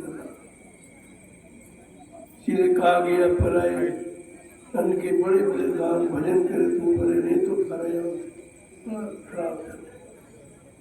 पता नहीं कैसा अन्न है, इस भाव से किसने दिया है। ये तो भंडारे में रोटी बना के शुद्ध कर दिया जाता है, तब आपको दिया जाता है। बहुत हानिकारक है। अब जो लोग प्रेमियों से लेते हैं और थोड़ा बहुत किया बाकी बेच लेते, उनका क्या होगा, उनकी क्या हालत होगी। कितनी बार नरकों में जाना पड़ेगा। पूछा जाएगा तूने तो कुछ दिया नहीं, और जो प्रेम ने दिया उसको तूने नहीं सही तरीके से खर्च किया, अभी तूने व्यापार समझ लिया। ये ज़्यादातर बहुत दुकानें खुली हाँ, ये सब अपना नर्क में जाने की तैयारी कर रहे हैं। पर भाई तुम किसको खिलाओ, जिनसे लिया उन्हीं को खिला दिए, ये कौन सा पुण्य है। हर प्रेमी देता कि हमारा वो लोग अन्न खाएंगे जो सेवा करते, हम सेवा में जा नहीं पाते, हमको सेवा का हिस्सा मिल जाएगा। हम भजन नहीं कर पाते, वो हमारा अन्न खा के रोटी खा के भजन करेंगे, हमको भजन का लाभ मिल जाएगा, सत्संग का लाभ मिल जाएगा। इस लाभ के लिए तो भंडारे खोले गए, लेकिन ये तो अपनी मनमानी करते, अपनी मनमुक्ता से और कर्जा लाते रहते। ऐसा करोगे भरोगे क्या बता दो सब जाता। अब हमने कहा जो बचे भंडार वाला उसका पहले मत जाना, इस भंडारे में जमा कर, क्योंकि यहाँ रोज चलता है, बारों में नहीं चलता। अब टोलियाँ आती हैं, उनको मेहनत करती हैं, सेवा करती हैं, उनको रोटी खिलाई जाएगी, तुमको घर बैठे रोटी का लाभ और क्या चाहिए, घर बैठे लाभ मिला, तुम्हारी रोटी खा के लोग सेवा कर रहे हैं। बात तो समझते ही नहीं कि किस तरह तुमको दिलाया जाए, दिलाने के तमाम तरीके बनाए गए सरल से सरल, और तुम कोई तरीका न मानो तो फिर ये तुम जानो भाई, ये नहीं कह सकते हमारे लिए कोई सहूलियत नहीं। देखो भंडारा ये पीलीभीत का सालों से चल रहा है, लेकिन कोई गौर नहीं कर रहा है। पीलीभीत के जिले के लोगों को इतना अच्छा मौका है कि चलो तुमको आना भी नहीं है, तुमको यहाँ कुछ करना भी नहीं है, अगर तुम्हारा समय से सहयोग आ जाए तो लाभ तो तुमको भी मिल जाए। नहीं, किस्मत में नहीं है तो ऐसे भाव भी नहीं बनेंगे। जब भाव नहीं बनेंगे तो भक्ति नहीं होगी, भक्ति नहीं होगी तो शक्ति नहीं होगी, शक्ति नहीं होगी तो मुक्ति नहीं होगी, ये कुछ काम नहीं होगा। केवल यही भंडार चला, राष्ट्रीय भंडार तो अपना ही पूरा तो, लेकिन ये एक जिले का भंडार केवल पीलीभीत के हमने अचानक इनको बुलाया, ये नहीं कभी कहा कि हमारे पास अनाज है कि नहीं, तुरंत चल मैंने कानपुर बुलाया, वहाँ चले गए, जहाँ बुलाता हूँ वहाँ पहुँच जाते। इसको कहते भक्ति, इसको कहते भक्त, इनका काम होगा। बाकी तो दे रह जाओगे, देखिए कुछ तो निंदा आलोचना बुराई जुटे पड़े, वो अपन गंदगी इनकी ढोरे अच्छा कर रहे हो, लेकिन गंदगी ढोरे तुम्हें करना तो कुछ है नहीं, जो कर रहा उसकी गंदगी उठा रहे हो। यही आदतें तो लोगों के अंदर रह गई, नहीं तो इतना बड़ा जनसमुदाय किसी के पास नहीं था। 45 करोड़ हिंदुस्तान का पूरे विश्व में किसी राजनीतिक किसी धार्मिक पास इतना बड़ा समर्थन नहीं था। इसीलिए आपसे कहा गया था, मैंने इतना बड़ा जनमत तैयार कर दिया है, तुम्हें परास्त करने वाला कोई नहीं। लेकिन मेरे इस आध्यात्मिक बगीचों को संभाल के रखें, एक भी पेड़ रखने मत देना। कितना बड़ा इशारा था, कितनी बड़ी तपस्या, कितना बड़ा संघर्ष। 21 महीने पेड़ी हथकड़ी पैर के जेल में रहना किसी ने गुरु ने किया। आज तक गुरुओं के इतिहास में कोई ऐसा नहीं है जिसने अपने शिष्यों के लिए उनकी मुसीबत दूर करने के लिए स्वयं जेल गया हो। पेड़ी हथकड़ी पैरी चोट गतों जैसी, और 6 महीने बगैर अन्न और जल के रही थी। कौन कर सकता है? उसी को तुम मर के चलेगा, शर्म नहीं आती जिसने तुम्हारे लिए इतना बड़ा त्याग किया। वहाँ नहीं कोई मार पाया, जहाँ अन्न नहीं ग्रहण किया, जल नहीं ग्रहण किया, 21 महीने ऐसे मर गए। इन मूर्खों को ये भी नहीं मालूम हम किसके लिए कहें, अपने गुरु के लिए। वह मूर्खों की कमी थोड़ी है, तभी ये संगत में बिखर गई। अरे परिवार जोड़ना तुम्हारा काम है, परिवार फोड़ना तुम्हारा काम है। अगर एक आदमी जोड़ नहीं सकते तो लोगों को तुमने हटा कैसे दिया, उल्टा सीधा प्रचार करके। ये सजा पाने के सब अधिकारी हैं, मिलेगी सब। ऐसा नहीं कोई बचेगा नहीं। अभी छूट है कि भाई चलो सुबह का भूला, शाम तक आ जाए, भूला नहीं कहा था, लेकिन मैं जानता हूँ नहीं, इतनी शर्म लगती है हमारे पास नहीं है। मैं तो खैर कुछ नहीं कहता हूँ, सुना तो मैंने सब है, मैंने चलो ये तो बातें हुई। अब ये इंसानियत तो है नहीं, उनमें हैवानियत तो कुछ भी कर सकते हैं, लेकिन हम कोई बदले की भावना थोड़ी रखते। अब जितने लोग आए बेचारे बुराई करके तो आए, अब इनको जब अच्छाई दिखाई दी बुराई भूल गए। हम क्यों बुराई इनको याद करें कि तुमने ये कहा, तुमने ये कहा, तुमने ये। अरे भाई वो तुम्हारी जानकारी नहीं थी तो तुमने कहा, जब जानकारी आ गई कहना खत्म हो, बात खत्म हो गई, फिर उसको बार बार दोहराने की हम कभी कुछ नहीं किसी को, क्यों नहीं आए थे, कहाँ चले गए, पूरी धक्के खाओगे, मार खाओगे, फिर आ जाओगे कहाँ। ऐसा दरबार कहीं है नहीं, जहाँ जाओगे तो लूट लिए जाओगे, सेवा दो पैसा दो, सामान दो, ये दो, देने वाला नहीं, लेने वाले सब बैठे। यही एक दरबार ऐसा जहाँ आपको दिया जाता, तुम बड़ी स्वेच्छा से देते हो, वो भी हम तुम्हारे ऊपर लगा देते, मैं नहीं देता, हमको जरूरत है नहीं। मैं क्या बार बार आपसे कहता हूँ कि दुनिया के लोगों को तुम्हारी जरूरत नहीं है, तुम्हारे पैसे की, तुम्हारे सामान की, तुमसे सम्मान की आवश्यकता, लेकिन हमको तुम्हारी जरूरत है। बहुत अंतर है, इस बात को समझने का प्रयास करो, बहुत अंतर। इसीलिए देख लीजिए समाज जंगल में आ गया, बस्ती में नहीं कोई लगा सकता, लेकिन जंगल में आ गया। कितनी सुविधाएं देते हैं, सारा सरकार का कितना खर्चा राज को उसका साथ लुटा दिया जाता, किसी तरह भीड़ हो जाए, हमको वोट मिल जाए, लेकिन यहाँ तो किसी से नहीं कुछ लिया। सरकार के लोग तो देखने तक नहीं आते, लेना देना तो बहुत क्या उनका इनका ही फर्ज नहीं है। अरे भाई प्रजा तुम्हारी है, ये हमारा प्रेमी तो बात तुम्हारी प्रजा है, तुमको अपनी प्रजा की तो देखभाल करेंगे, कुछ कोई नहीं आता। ये भी नहीं पूछते कि जंगल में लोग पड़े हैं, भोजन वहाँ है कि नहीं है, पानी मिलता कि नहीं मिलता, क्या मतलब कोई परेशानी, कोई तकलीफ, कुछ। और तुम भी अपनी कमी नहीं समझ पाते, हमारे साथ कोई कुछ नहीं कर रहा, हम ही क्यों करें। अगर इतनी भावना जाग जाए कि ये नहीं करते, हम भी नहीं करें, तो बस काम बन जाए। आपको जागना ही है और समझना है कि भाई हमारे साथ कोई कर रहा कि नहीं कर रहा। तुम यहाँ जंगल में पड़े, कोई पूछने आया, देख लीजिए आप तुम्हारा कौन है, जो तुम्हारी आपत्ति मुसीबत पर न मिलने आए, न पूछने आए, न कोई व्यवस्था करने की बात करे, वो तुम्हारा है। कब समझोगे? मैं इसी चीज को खोल के कहता हूँ, हम इस चीज का बहिष्कार भी करता हूँ, ऐसा नहीं है। धीरे धीरे वो समय आ जाए। अभी मैं काफिला पिछले साल निकाला था, तो मीडिया बंद कर हो जाती थी। मोती बाबा जी का आप कह रहे शाकाहारी, क्या लोग शाकाहारी हो जाएंगे? ताजुब करते हो, हमने हो नहीं जाएंगे, हो गए, हमने लाखों को शाकाहारी बना दिया। फिर बोले कि सरकार कौन आएगी? हमने कहा सरकार का तो नामो निशान मिट जाएगी, सरकार अब कहाँ है? जब सरकार है तब क्या कर रही है?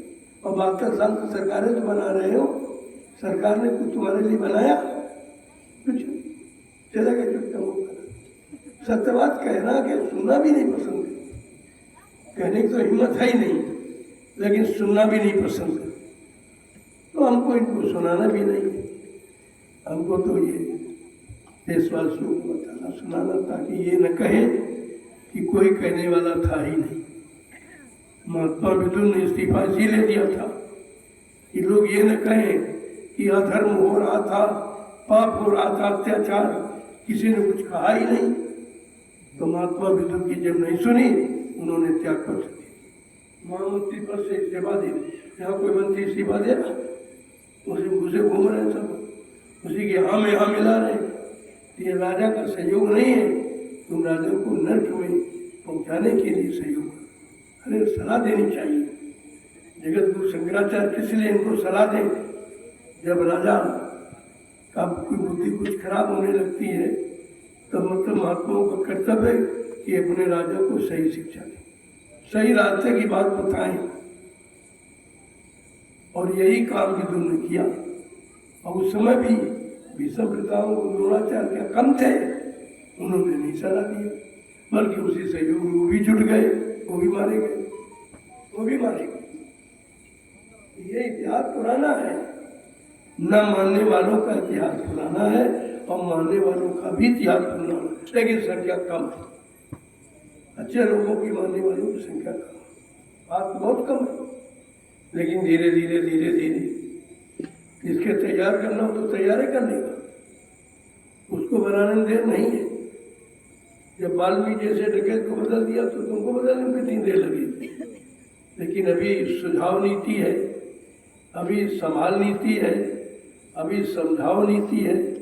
लेकिन जब सख्त नीति हो जाएगी तो आगे समझ में आ जाएगा। जय गुरुदेव नाम प्रभु का। चलो आप चलो भंडारे की तरफ। देखो मेरा स्वास्थ्य बहुत खराब है, लेकिन फिर भी मैं आपकी सेवा करता हूँ, क्योंकि आप सेवा करते हैं तो मेरा भी फर्ज बनता है।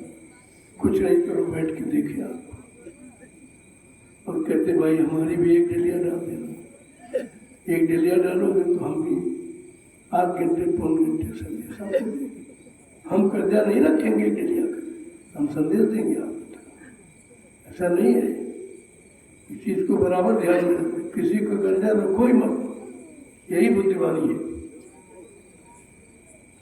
जय गुरुदेव नाम प्रभु का। बिल्कुल एक नया संदेश गया है अब की बार। अब लोगों को ये पता चल गया है कि 15 सितंबर जब आएगा तो बाबा जी कोई न कोई नई बात बताएंगे। ये लोगों को हो गया 2023 से 2023 से मैं बराबर कुछ न कुछ एक नया बिंदु सबके सामने रखता हूँ, जो किसी इतिहास में भी नहीं है और किसी के मुंह से भी नहीं निकला, चाहे वो राजनीतिक हो चाहे वो धार्मिक हो। अभी भारतीयता की बात किसी ने नहीं की, भारतीय नारी के बारे में किसी ने कुछ कहा ही नहीं, वो बिगाड़ दिया था, नारी समाज ने बिगाड़ दिया था। अब कहते भ्रष्टता हो गई, कहते ये हो गया ये हो गया। अरे भाई व्यवस्था किसने बिगाड़ी? हम ये कहते हैं हमारा कर्मचारी अधिकारी कोई भ्रष्ट नहीं है, तुम्हारी व्यवस्था ही भ्रष्ट है। ये क्यों नहीं मानते? अगर व्यवस्था ठीक हो जाए कोई भ्रष्ट नहीं। बदनाम करते हो कर्मचारी अधिकारियों को, व्यवस्था तुम्हारी ठीक नहीं। यही तो नीति है, इसी को समझना चाहिए। अब आप लोग चलिए बताइए, भोजन का समय हो गया। जय गुरुदेव नाम प्रभु का। 10:30 बज गया, चलो भोजन कर समय। देखो सेवा भी आपने कर ली, सत्संग भी आपको मिल गया, सब काम आपके हो रहे हैं साथ। ऐसा नहीं है आश्रम में आओगे तो कोई काम छूटेगा नहीं, अब आप ना हो तो बात नहीं। तुम आप लोग रहते कुछ नहीं, सुनते ही नहीं, आते ही नहीं। तुम्हारे जरूर गुमान घमंड है, यहाँ करोगे तो यहाँ से क्या मिलेगा, क्या लेके आओ? अरे कुछ लेना है थोड़ा नम्र बन के रहो, बगैर नम्र बन के बगैर दीन बन के तो मिलते कुछ नहीं। अहंकारी गुमानी घमंडी को कभी कुछ नहीं मिला, केवल मौत मिली है और कुछ नहीं मिला। यही इतिहास आपका बता रहा। ये संत मत है दीनता का। दीन गरीबी धार तेरे भले की कहानी, मान प्रतिष्ठा छोड़ तेरे भले की। ये सिद्धांत है, ये दोनों सिद्धांत अभी किसी में नहीं आए, इसीलिए आप खाली हो, कुछ तुम्हारे पास है नहीं, न सत्संग है न भजन है, कुछ नहीं, क्योंकि आप मानते ही नहीं। चलो जय गुरुदेव नाम।